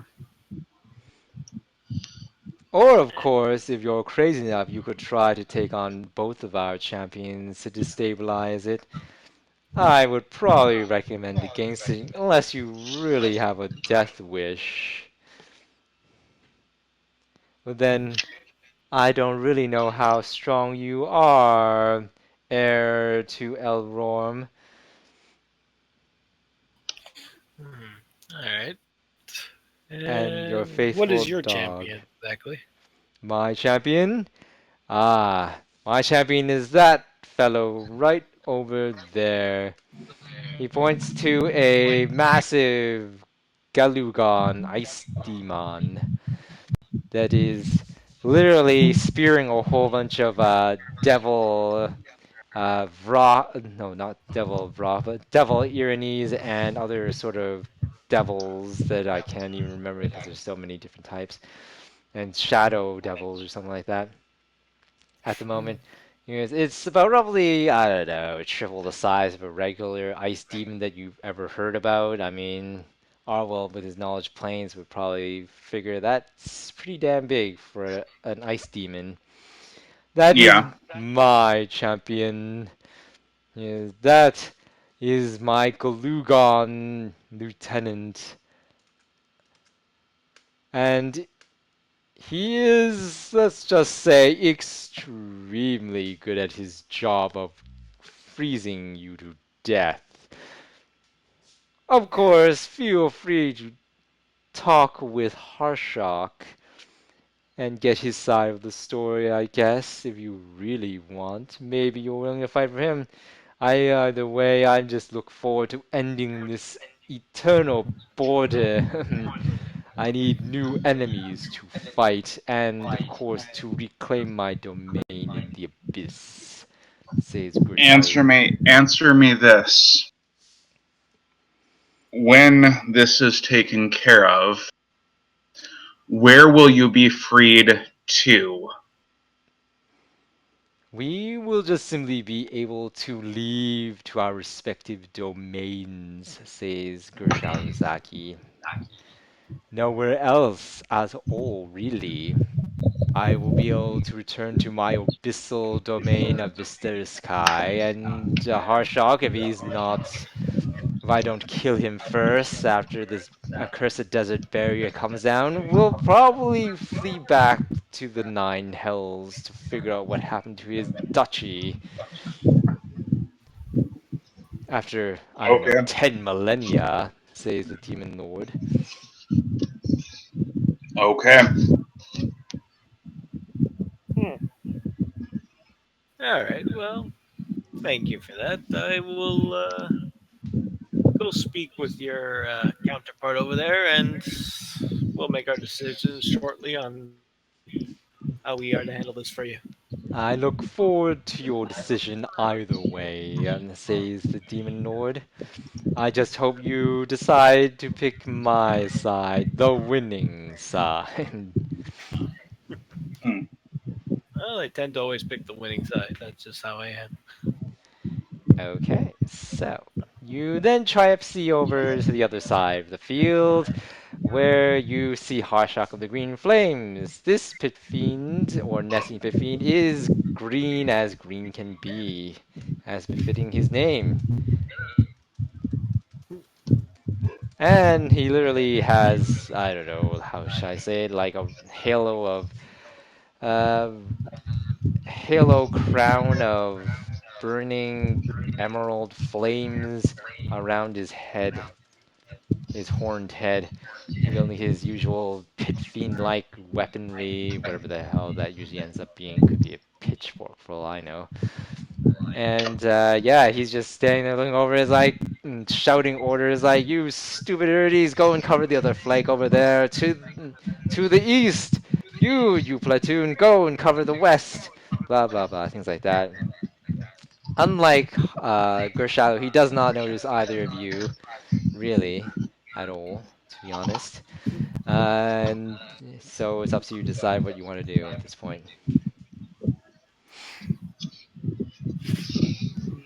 Want to say hello? Does the dog want Harshak to of say the Green hello? Flame. What? I call him out. You call him out? He says, who shouted my name, says Harshak of the Green Flames. He looks about. Someone actually snuck past my defensive line. That's impossible. Bloody impossible. Oh, and this battlefield like spans, I don't know, practically a mile, 2 miles, 3 miles of desert sand dunes and whatnot, I so would it's say your huge. defensive lines are a little lacking. Is lagging defensive lines, eh? He looks around. Yeah, maybe you're right, actually. We don't have enough forces to cover this many miles base. Okay, whoever the hell you are, what exactly? Oh wait, oh gods, you must be Elrorm's heir. Come to finally free us from this accursed trap that we found. We both of us sprung together as idiots that we were. Yes, Seems to So, be. so let me get this straight here. I'm supposing that idiot Gershauzaki said that you should go and fight for him and then beat my champion. Blah blah blah, he says. But don't trust that demon lord. You can't trust him beyond the distance you throw. Practically a apple, says Harshah of the Green Flames. And I'm not gonna tell you to trust me either. Instead, I'm willing to trade you something in return. The I'm listening. well, I can trade you something in return, but tell me first, heir to Elrorm Lonestrider, what is it exactly that you desire the most? Says Harshak. Then I can best tell you something that will be of value to you. Hmm.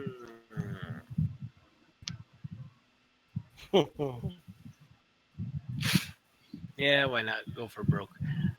Godhood. Ooh. Oh, you're an ambitious one, aren't you? Even Elrond didn't have such ambitions. He was just content on just being that crazy treasure hunter that he says he was. Godhood. Oh, Well, since I can't really see who you are, I can't tell what your potential is, to be honest. There's lots of ways to godhood. And Yeah, I'll step out of the shadows. It's not like we're actually in any danger at the moment. he looks you up and down. Ah, I can see the power already in you. You already start on the path towards godhood. Hmm. Stares, looks, eyes you up a bit more. Scratches his chin, touches his halo of green flames above his head. Is okay, he says. I think that there is something that might be of use to you. There is a chance, a way to acquire and speed up your path towards godhood, most certainly. And that one way is pretty much to kill Gershalu Zakai and take his Sounds like third work for you. eye. That third eye is not actually a real eye, he says. It is a powerful, powerful artifact. One capable of enhancing the powers of beings who seek godhood. Uh, To defeat him will pretty much bring you that eye and increase your power much more quickly than just simply going through a regular trial. As far as I can tell, you're already Hero God, like I said. That eye will enhance your power greatly. That is what I can say will be of great use to you if you can acquire it. And to acquire it, you will probably need my assistance. Slay his champion, the ice demon lieutenant of his, and he will be vulnerable because my forces will then be will have an advantage. And in the chaos of that time period, you will be able to either somehow acquire that eye from Grishao Zakai by slaying him, preferably. I don't know any other way of acquiring it. Maybe you, heir of Elrorm, may have some cunning stratagem to acquire the eye without killing the Demon Lord, but that would be a pretty interesting, if not challenging, feat to accomplish, says Harshock of the Green Flames. Hmm. But be warned, the Demon Lord is not a pushover, even in single combat. And while he wields the eye, he is difficult to, shall we say, get the jump on very easily. Hmm. Yeah, he spotted you pretty well, Arl. Yes. So, were we to agree to your term, what will you offer me? Ah, you. Interesting. I had forgotten. I thought you were just the faithful mud of the air here. Ha! Ha! I am no one. I am no one person's servant. I am the servant of my people. Ah, he says. Okay, I can tell you this. Well, first, before I tell you anything, really, tell me what it is, Blink Dog, that you desire most, and I can tell you something that may be of value to you. He wants to be able to catch his own tail for a change. Were this my campaign, I would give you a hero to make just for making me laugh. Um, no, I will tell you what I want, and you will tell me. You, not one of your minions, you fight in a battle against Jata for us. You want me to fight one of your enemies, hmm? Ah, I had thought you would have something, you would ask for something else. That's an amusing request, he says. Let me think on that one.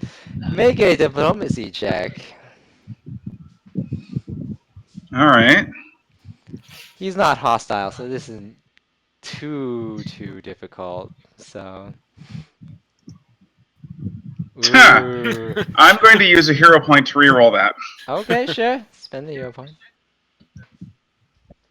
Ha! Ha! Ooh, Ha! even worse. Uh, Wow. no more additional heroes can be spent. Only one for one No. per attempt.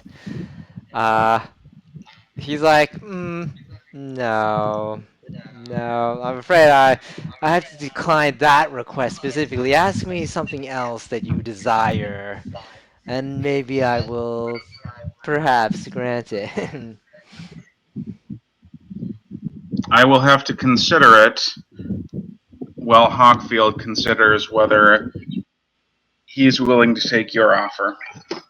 As you wish. But I will tell you, killing Gershau Zakai will be incredibly useful to both of you, regardless of what else you want me to provide in terms of information or a deal, he says. But I'm just hinting at that. Yes, feel free, think it over. And then he turns his attention back to the battle and continues to direct his devil troops, waiting for you two to decide how you wish to proceed to complete this trial. Oh, wait, this is a devil. Devils are known for making deals that screw over the people that they make them with.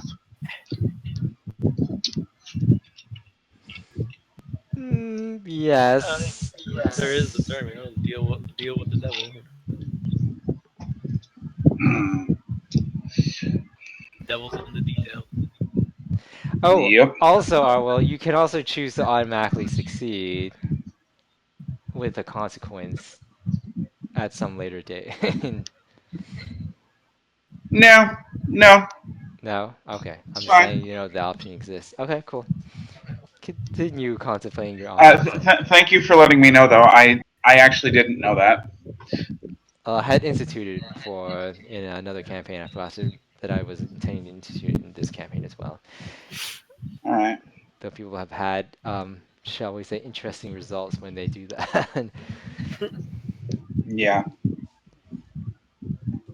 Okay, so you two are left watching this massive, bloody, continuous battle go on while contemplating your options of how you wish to complete the trial. Fiery explosions as demon and devil catapults are hurling back and forth. Blah blah blah. Fire and brimstone. And meanwhile, you're just scratching your chins, watching the Well, I mean, carnage. I'm leaning towards helping this devil on his side. Hmm. Okay. No rush. It's your universe, your journey. Now all that remains is whether what Arwyll Yeah. wants to do.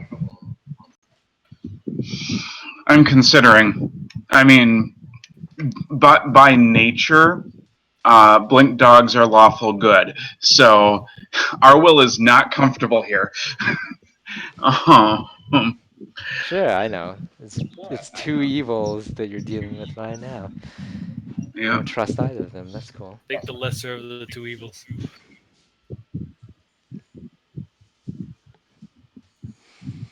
Okay. You could also go and see if the demon has a counter offer. If you really want. Maybe you can bilk him for more or something. After all, Arvel failed to convince the devil Yeah. Duke Yeah. to join in a battle against Jatha at a future date. Maybe the demon might be more amenable. It was worth a shot. That'd be a powerful ally against Yada. Sure enough. Up to you guys. Wheel and Yeah. deal. Wheel and deal. Okay. Or Do make your you selection. want? I'll pull Hawkfield aside. Well, I will ask Hawkfield to be pulled aside because I can't exactly see him to pull him aside. Right. You don't get to go into Um, the shadow of a dune. yeah. Are you going to attempt to see if you can wheedle more out from the opposite faction, or are you satisfied with what may or may not come to you from the devil? Hmm. The only reason why I don't want to start dealing with the demon, well, for one, demons aren't even known to do deals. That's more of a devil's forte, regardless if it goes bad or not. True. Secondly, that will start hinting to the demon that, there might be something else going on, and he might prepare himself a little bit better. So if True. we do decide, even if we heard his counteroffer, to still go against him, he might be slightly more expecting something. You make a valid point.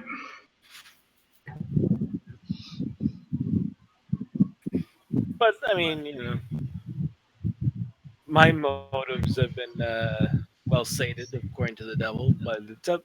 But you, on the other hand, you know, he didn't seem very Okay. receptive to you. So I don't know. Yes, I suspect it is because our very natures are in opposition. Not as much as, say, a celestial being would be, but still. Very well, I believe I have an idea. Mm-hmm.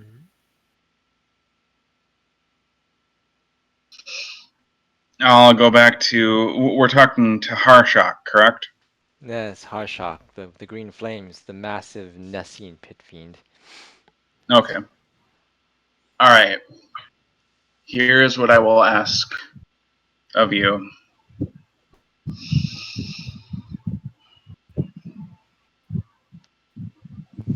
Okay, Harshak turns about, it's like looks at you, looks down at you, and says, "Oh, Blink Dog, have you finally made a decision yet?" Yes.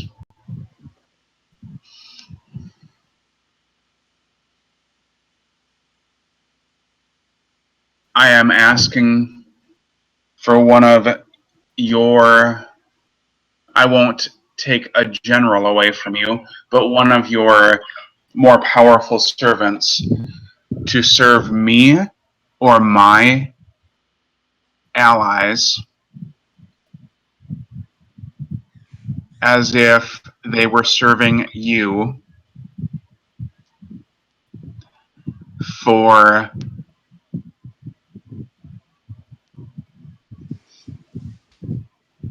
we'll say, for 100 years, and then they return to you without harming anybody.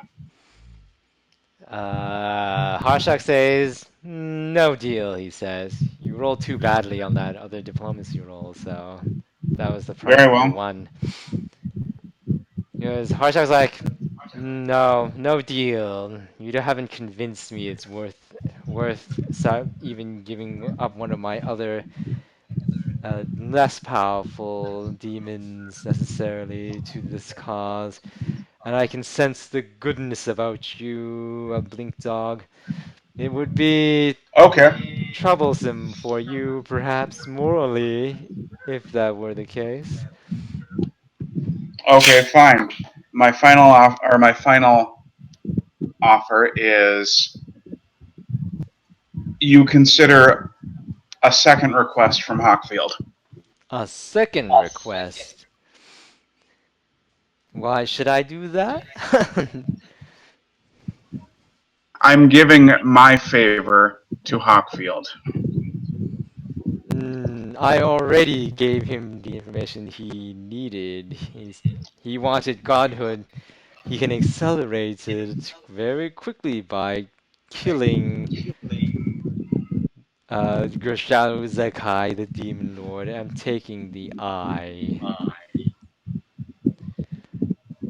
That was what I traded, and in order to do that, I was willing to offer the screen. I would assault his forces, preventing his other minions from coming to his aid, and then you would have the chance to take on Gershalu Zekai without any interference. There is no favors to pass between from you to him necessarily, you hear him say. Unless, of course, you roll a really high diplomacy check and surprise me, Arwyll. Make your diplomacy check. You have to roll amazing, though. I might as well roll it. Okay.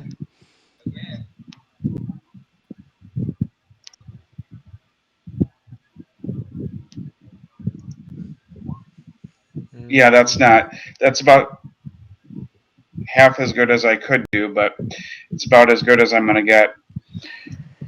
If that doesn't work, I'll just say, very well.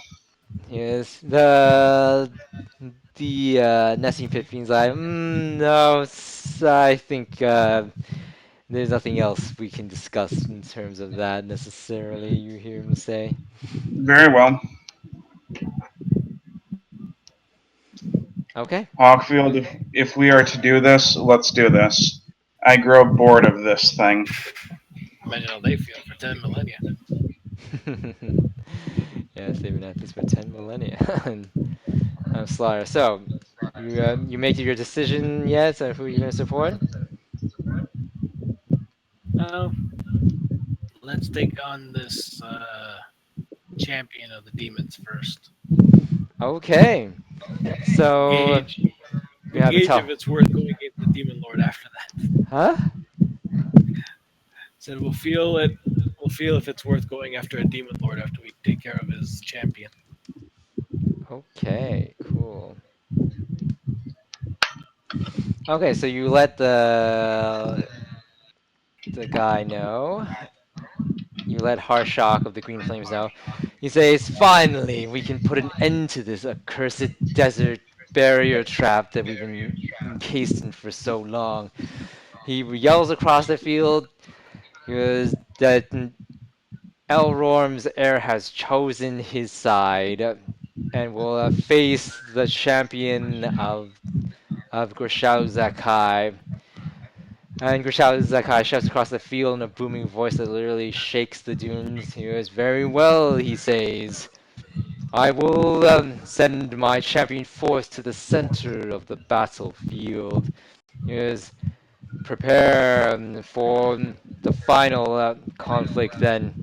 And of course, he sends his massive, supersized Galugon lieutenant over to the center of the field there to await the battle against you guys. I'm guessing that Hawkfield is probably going to just stealth anyways. Literally, Yeah, yeah, pretty yeah. much. Um, I will be going invisible, and I will also be using energy. Energy adaptation, you mean? Yeah, that word. Um, cold, of course. One question before we go into battle. When I leveled up last time, I got power resistance. How does power resistance equate to spell resistance? In most systems I know of, if the two are different, you get half the spell resistance that you would normally get as power resistance. If they're the same, normally it's the same. In my campaign, psionic powers are just as magical as magic is, so it's the same. Okay, all right,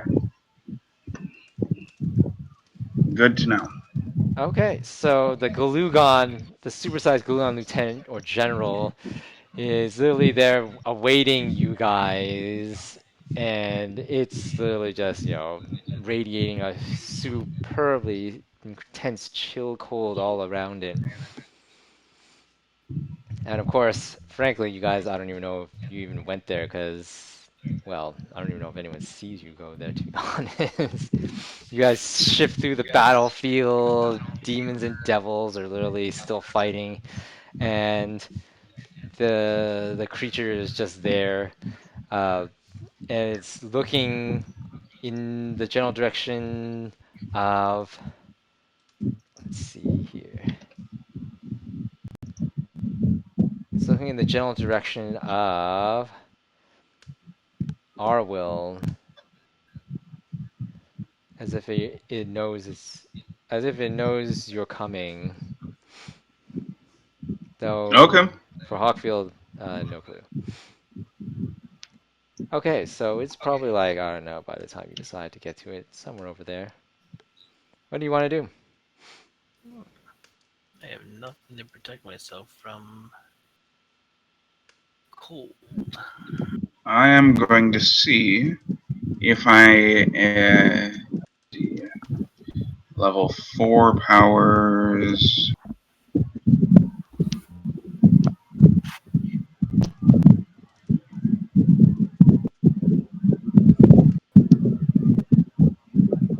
Gain the advantages in your Yeah, hands. I can't give you the resistance, unfortunately. It's all right.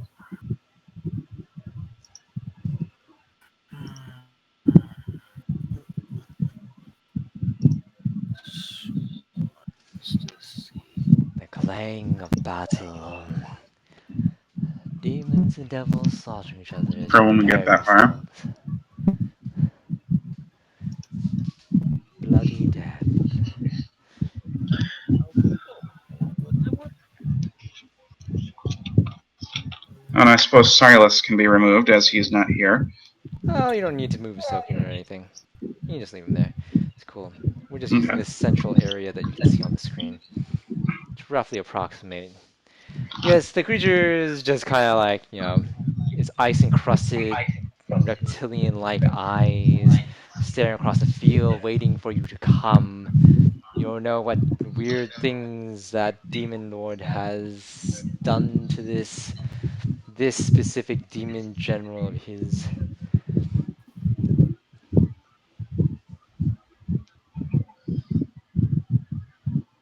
I'm waiting for Hawkfield. This is his show.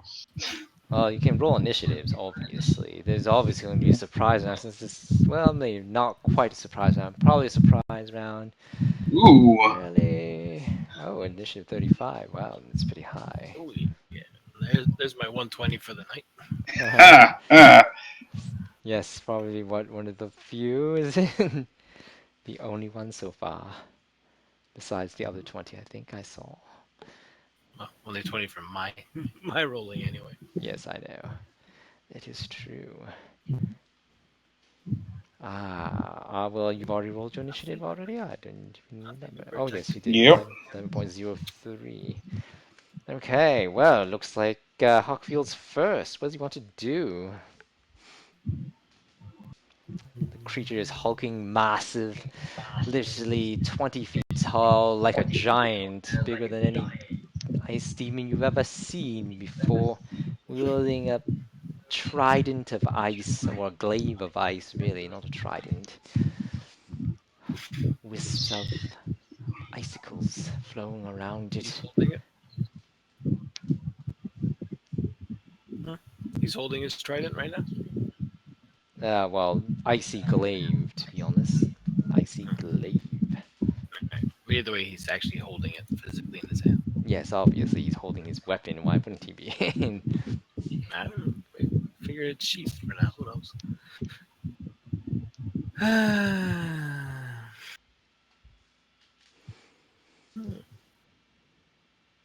All right. So let's get this show on the road. It's your move. What do you want to do?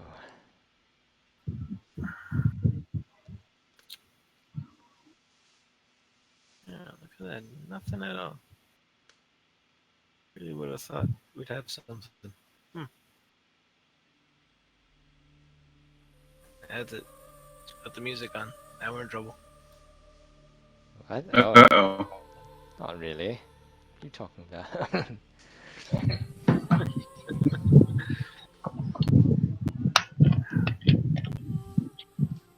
All this crap now one.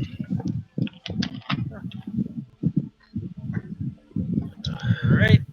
So I move within 30 feet of this bugger. Sure, if you got that much movement to spare to get that close, I guess. Well, I'm just gonna move, right? He doesn't see me, so I'm just gonna move. Okay, sure. Move away. Move wherever you need to move on the map there. It's fine. Basically, I'm gonna go behind them.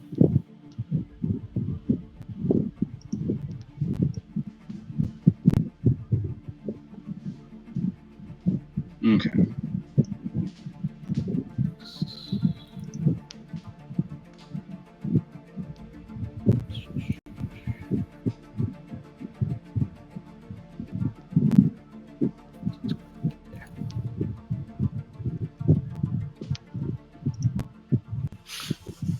Alright. So prior to anything, that's where I position myself. Okay, you get behind.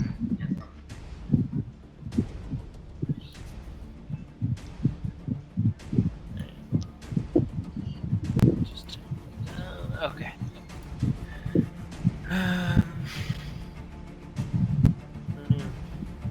Yeah, this is gonna be interesting. All right. Let's try. Let's start this madness. Oh, does it look like this demon has anything else on it other than his big ass weapon?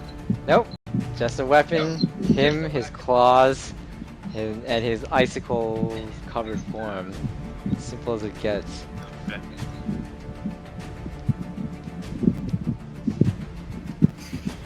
All right, and I'm guessing surprise from my side. He doesn't seem to notice you, if that's what you mean. All right, so Peekaboo!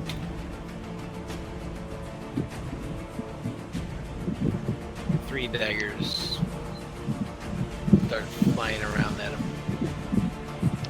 Okay, let me just check something here.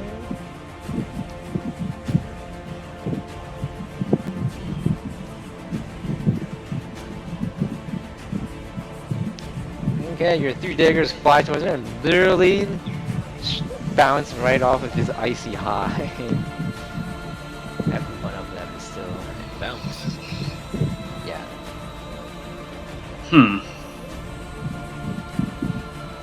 Bounce off of what? Off of his icy demon hide. Icy demon hide. Oh my god, Kulugon's a devil? Oops, wrong stats. I'm in. Oh well, it's an ice You know they're demon. magical daggers, right? Yes, yes, I'm well aware of the magic daggers. Okay. Alright, I thought maybe just it was the basic DFR that was bouncing it off. No, you just didn't beat its armor class. Oh. The creature whips around, looks, but all it sees are demons and devils fighting and can't figure out where the hell those daggers came from. So it's like, huh? 30 to 31, I didn't hit him? Yep. Yeah, then this is a pointless battle, man. Those are like some of my highest rolls for damage, for attacks. Then you're gonna need a... Okay, so the creature's just like looking around and staring straight at Arwyll, who's the only one that can see. No, I mean, that was a surprise attack anyway, right? Oh yeah, that was a surprise round. Now would be an issue. Now it's initiative. So it actually goes back to Hawkfield. Not yet, I'm rethinking my strategies. Okay, the ice demon, sorry. That's not actually a Kuthona, that's a devil. Let's see what we're gonna do here. Is it just me? I can hear Hawk just fine, but you cut out there, Avatar. Let's turn off the music there. Can you hear me now? Yep. Okay, I'll just turn off the music. That just makes things easier. Fantastic. Okay, let's see. Ice Demon moves about here or so. And then it unleashes a blast of cold that literally flies right down and shoots all over Arwyll in terms of icy particles and freezing shards and snow practically. So Arwyll, make a reflex saving throw. Alright, just so you know, I do have frost resistance 30 right now. Okay, well that's fine. When we get, and then defenses. And this isn't gonna hurt you very much at all. That's all. Okay, so it does absolutely like 0 damage to you. No problem. Done. Okay. That was its turn. Silas isn't here. All right. Well, it's your turn. What are you gonna do? Hey, it's within 30 feet. Or, no, it's not.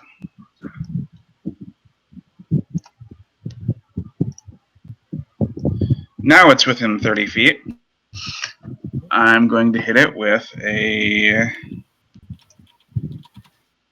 I'm going to wear away at its soul. Okay.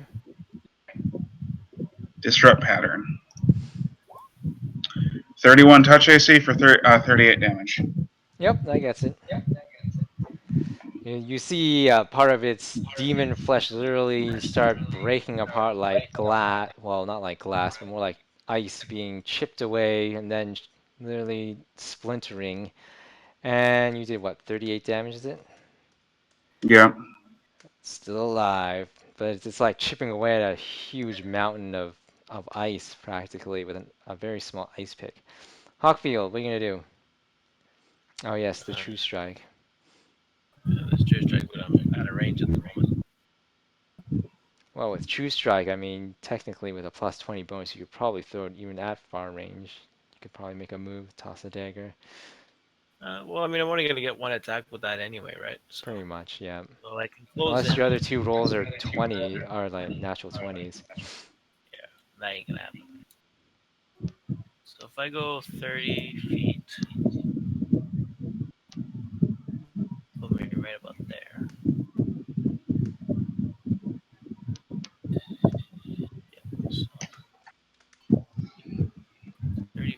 puts me here, and that closes in the distance. Still too Oh, far. I need 10 more feet. Uh, Arwyll. Oh, never mind. Arwyll already has cold resistance, so it doesn't really matter.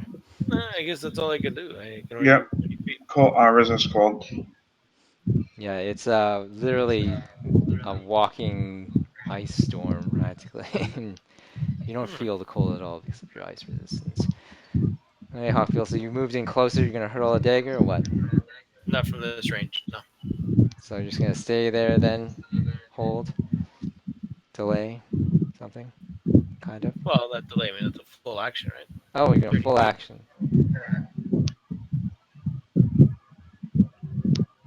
Yeah, I That's can't do anything more if I move 30 feet, right? So. okay. Sure. The creature continues to attack Arwyll. The massive demon literally points his finger at Arwyll and hurls a beam at you, Arwyll. What is your touch armor class? That is a good question. I believe it's 13. Uh, Plus this thing rolls a 1. It really can't miss, I think. Oh yeah, definitely hits you. A ray beam slams into your blinkish form, so I have to roll a d100 to see if it even affects you in the first place. And it does, actually, based on that roll. So the beam slams into you. I don't know if you want to recognize this spell or not. It's like an extremely powerful polar ray, really. Probably succeed on the roll anyways. So Knowledge Arcana knowledge arcana. of natural 20. So, Yeah, totally. Nice. Yeah, it's a polar ray. all right. I gotta remember how much dice this one does.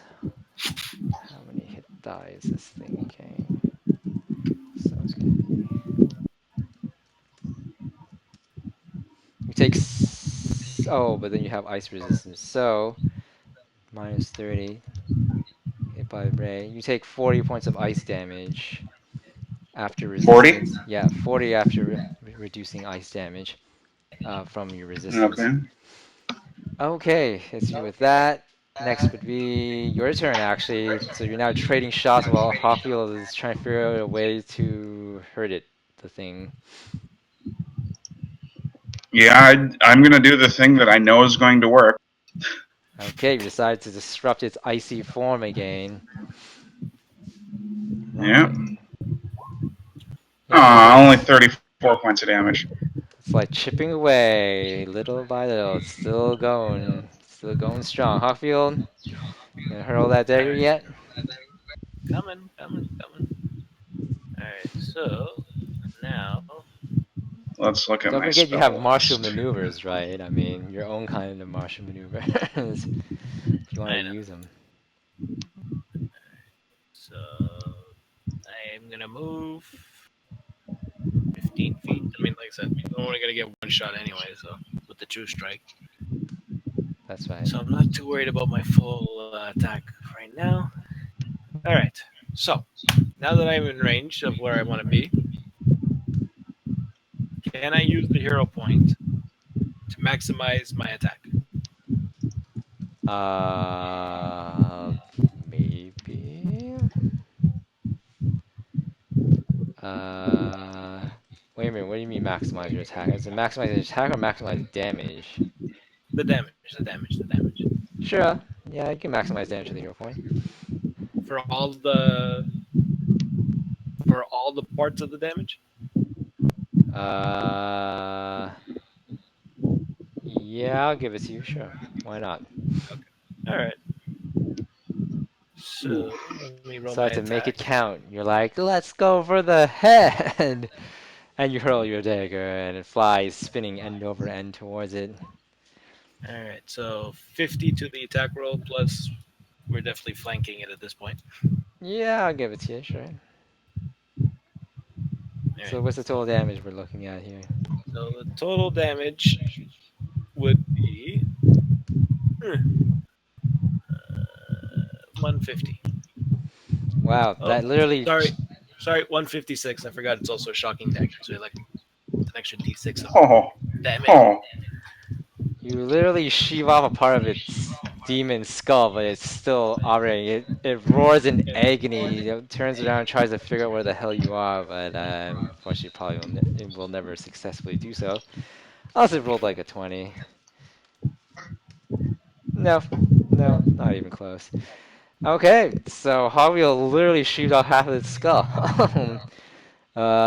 Demon Brain splattered Arwyll, even at that distance where he is. Oh. Hawkfield's also in its icy aura, takes, let's see, 15 cold damage, Hawkfield. Don't know if you have ice resistance. If you do, you take maybe less or none. 15 freezing damage. Actually, it's wintry aura. The creature Alright. is severely How wounded. how far is the aura? 30 What's the feet you're radius? inside of it. So you can't see the aura, but I can see it on my screen. Well, no, but I'm in it. Yeah, you're in it. Alright. Alright, cool. Okay, the creature literally doesn't know where the hell anyone is right now. Well, it doesn't know where Hawkfield is. Literally lost half its brains. But because it's a demon, it doesn't need all of its brains anyway, so whatever. It roars and it literally punches the ground, well, slams the ground with the butt of its glaive, and a burst of icy power radiates out of it like a drop of water. No, a stone dropped into water, and the waves literally ripple out from it of shards of ice and snow, and blast out everyone inside. Well, pretty much both of you actually, and must make a fortitude saving throw against the freezing cold. Literally enough to turn you into a block of ice yourself and freeze your blood solid. Yay. Hey, I actually rolled a good fort save for a change. Yeah, you actually did. Surprise.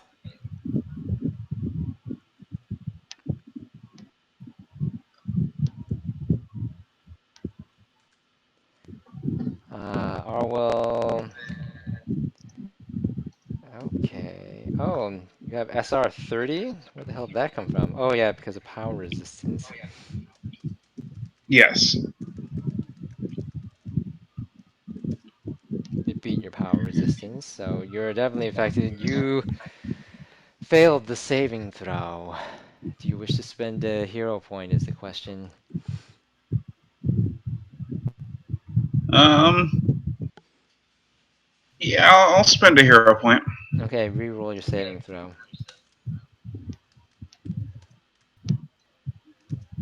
Or I could add 4 to it, Or you correct? can add 4 to it. It's your choice. But you Hmm. won't know whether the 4 was enough. It's up to you to decide until after I tell you the result.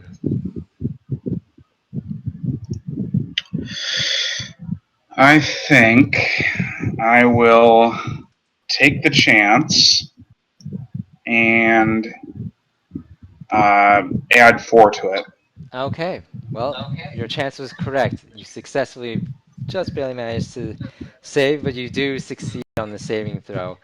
So the icy blast literally freezing your body, which I actually have to check again against your blink dogness. Oh, no, never mind. It just passes through your body anyways. You didn't even have to worry. No effect. Okay. Okay, next is yourself, Arwyll. What are you gonna do? Another blast. My active type is uh, demon, so Okay, I need you to make a power resistance, SR check. I forgot to do that for the other ones. I kind of rolled for you, and it was okay, so I'm just gonna make you roll this time. I'm surprised that disrupt pattern is. Uh, Is it considered a spell-like ability, supernatural ability, whatever? Well, actually, it has to be considered a supernatural ability to ignore, maybe ignore a spell. No, actually, I don't think that um, even counts. Only extraordinary. I'm pretty sure it's considered a power, what would be called psi-like ability. supernatural. It's considered supernatural. Is it considered supernatural? Yep. I swore I think it was still subject to spell resistance, but I could be wrong.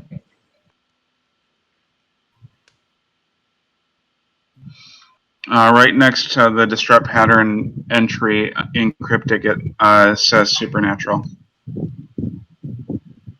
Okay, never mind. Nope, you don't need to make a power resistance check. Okay, give me your usual roll. Okay, you All disrupt its right. pattern with your supernatural effect, which ignores spell resistance or power resistance, whichever one. It's still alive as you whittle it away. More ice literally shatters from literally detaches and is ripped apart from his body as its pattern is being ripped apart by you. And yeah, Yeah. it's still going. Hawkfield, what are you gonna do? What kind of demon is it again? An ice demon. Gelligan or whatever. It's not a Gulligon, sorry. Those are devils. That's an ice devil. I just made up this. Oh, Technically, okay. it's like the Okay. demon equivalent of a Gulligon. Cool. All right. Hmm. Did I already apply ice damage to Hawkfield? You take another Yeah, 18 ice damage if you another haven't. 18. Yeah, that was from All right. last round, so its next turn is coming up, so then it's more ice damage at that point. All right. Done.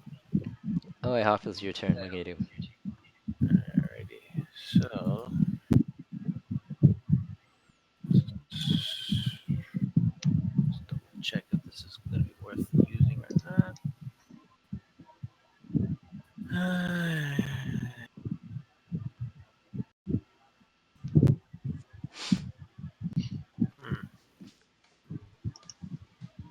Will endure elements protect against this cold? No, not really. Resist elements would give you a lower resistance of it. Yeah, But only endure, 50. no. Endure is not going to. That's like against pretty severe weather, but not like Okay. weather that's capable of doing this kind of damage. As the All right. blizzard rages around this ice demon. Hmm. Alrighty. So let me just. Sorry, just bear with me. Let me That's check. fine. Mythic power that I don't really use often. If you don't really use it that often, you can technically change it out, and I don't really mind. Well, no, it's not an option. It's one of the ones you get. Oh,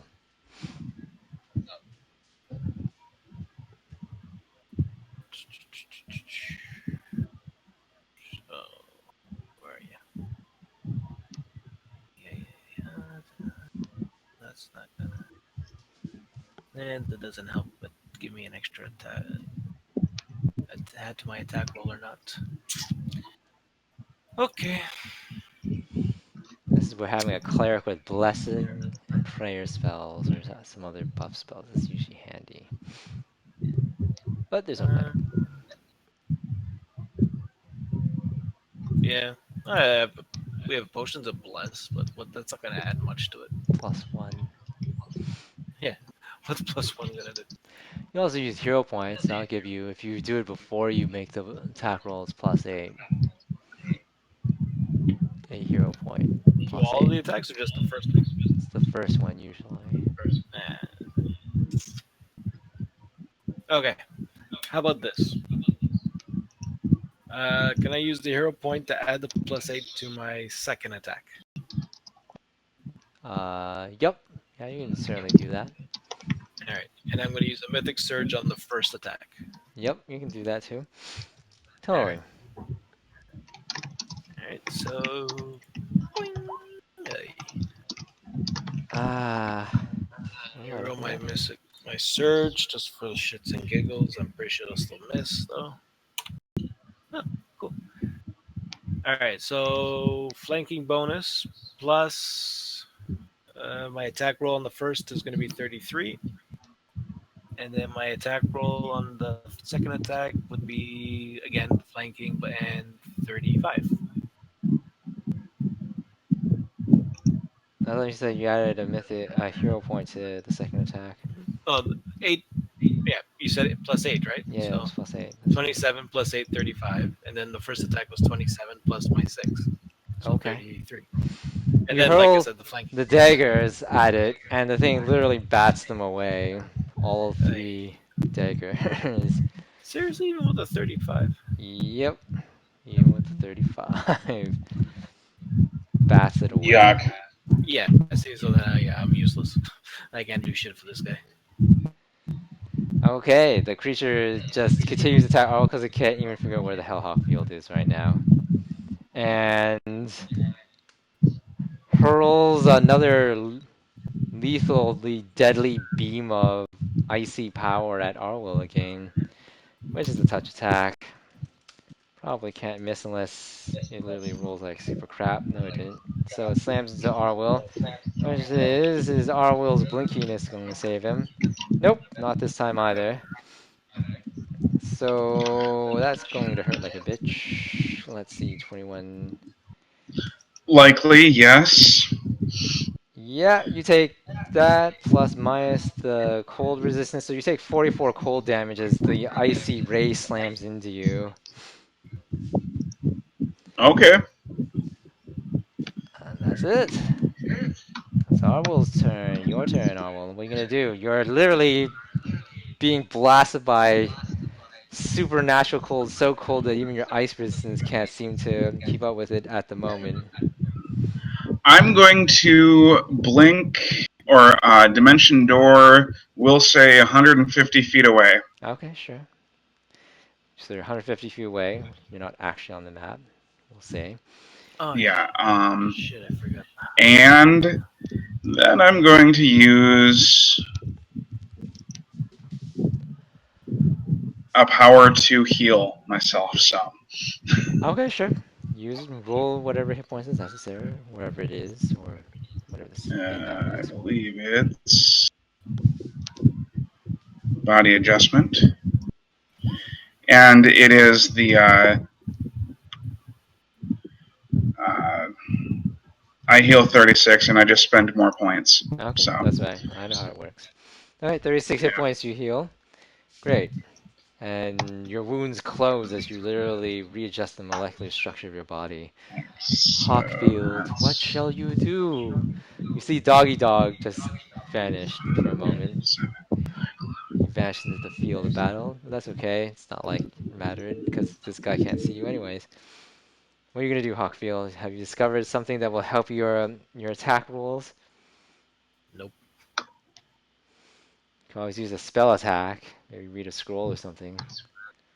Maybe get lucky and beat its SR. Mm-mm. Well, I mean, if I rolled half decent, I might actually get a higher attack roll here. You were close. Your rolls were low, so didn't really help. That's Yeah, I'm gonna try unimportant. again. Uh, this time I'm just gonna surge the first attack. Surge first attack, sure. Yeah, there you go. Okay, so what am I looking at here? Surge on the first attack. You haven't Oops, added the that should surge yet, be right? 6. 37. Yep. First dagger hits. The other Hey. daggers it literally bats away with its icy glaive as it somehow reacts. Oh, Still. hang on. Hang on. So, I'm trying to read the rolls here. I got a crit on that one. 19. Oh, it's not natural 20, right? Unless there's a So natural that's 20 somewhere. I'm not seeing no, natural there's no 20. natural 20. No, it just either way, I guess I miss, right? Well, for the Daggers are 19 to 20 for the crits, but I rolled a daggers are 9. 19 to 20s, yeah. Yeah, and I rolled a 19 on the third roll, but Yeah, but it has to actually still hit. miss. So, Yeah. All right. first So dagger. damage 2 plus That 20 dagger cuts off a huge chunk of its icy shoulder, plus 20. So literally that sending one pieces is and chunks. 97 damage. 97? Holy crap, that just literally. It's almost dead. It And stumbles as you literally because I sever its arm keep almost. forgetting this stupid thing, What thing? hang on. It's My stumbling master now, strike ability. roaring in agony, a demonic roar that literally freezes, chills the soul. All right. So let's just try for the hell of it. Yeah. Okay. So He's gonna have to roll, and I'm sure it's a pretty good roll for him. But fort save against my master strike ability. Fort save against master strike ability. Yep. Okay, let me see here. And DC is 24. Fails on a natural one. Totally failed. He is slain. Yep. The dagger came around, sliced off his shoulder, came around like a boomerang, and then cut off its head. And the creature toppled over Nice. like headless. You have defeated the champion of the demon lord Gershalu. It's gone. Boom. Is okay. Gershalu literally screams in well, more like yells in absolute anger. He is, how dare you kill my champion? He is, God damn it! I like that guy. He is, and then Harshak shouts from across the field. He goes, looks like the barrier is broken. You see the desert is literally starting to fade away, revealing blasted landscapes uh, of the abyss, practically swamps and obsidian and burning fires in some places. He was free at last. Now we settle this, says Harshak, and then he says, forward forces! And all of them charge forward, literally starting to engage all of Gershau Zakai's lieutenants as he promised Hawkfield in terms of the deal. The generals are engaged, and Gershau Zakai remains at the very back, pretty much just by himself with no additional guards. Who all the additional guards are already engaged by Harshak's strongest lieutenants and personal retinue. Harshak himself is wading into the battle, striking right and left and center with his fiendish pit fiend sword. As he promised, he's literally giving you the chance to take on Gershau Zakai if you wish. However, at the same time, you also see, now that the desert trap barrier has fallen, that there is a uh, portal in the distance, not far off, that seems to lead into what appears to be a kitchen. So you have the option of A, you can either actually attack Gershau Zakai, B, go to the portal, or C, do whatever the hell else you want to do.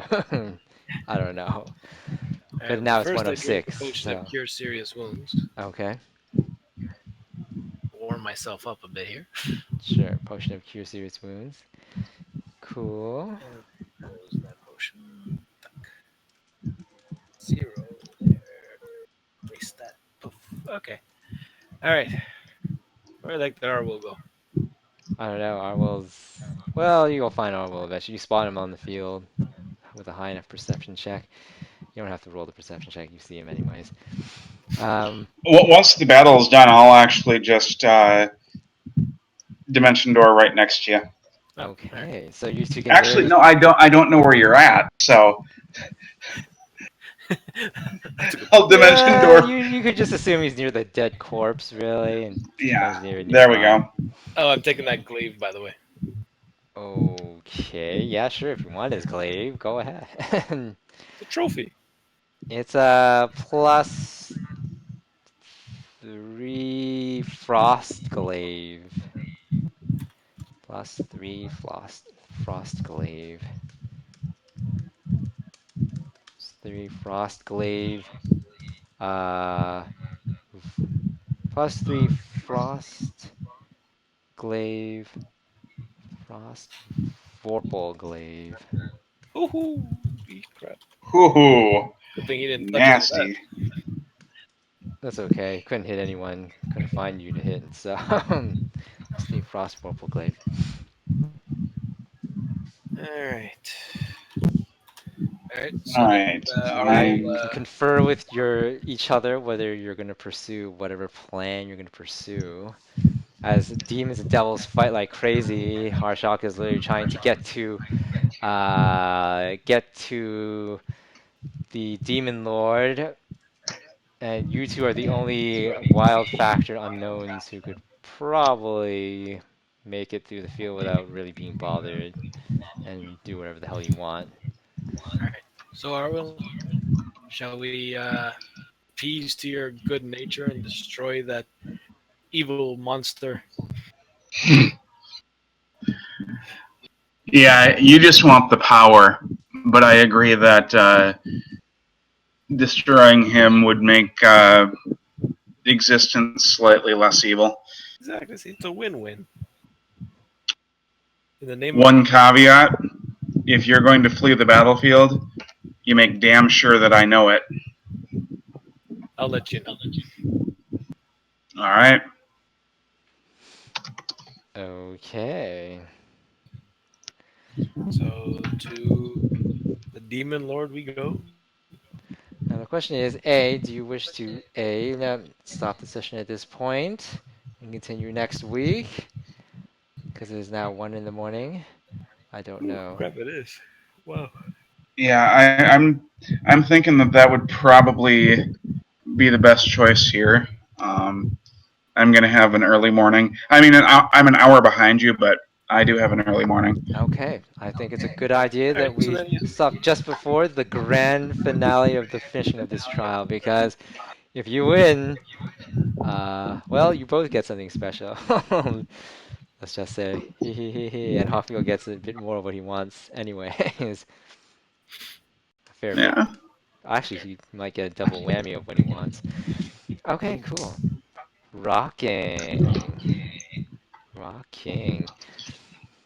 Okay, guys, I will update you with whatever additional XP and stuff like that or whatnot as necessary. You guys Okay. just hop off, get to bed for your early days, time with family, whatever. I know I might have an early day possibly tomorrow myself. Now that I think of it, Yeah. possible. I don't have a official early day, but got a bit of yard work I want to get done first thing in the morning before it gets too hot. Yeah, that's true. That is Probably. true. And it's Where are you at, Mike? I'm in Toronto. Toronto? All right. Yeah. Are you both up in Toronto then? no, I'm in Montreal. Okay. So, yeah. All right. Yeah. Yeah. Actually, I think tomorrow's supposed to be pretty not so hot as it's been lately. Oh, I don't even know what Yeah. the weather's like tomorrow. Today, what our little one, our oldest little one, had a soccer game, and I was expecting, mid 70s, high humidity.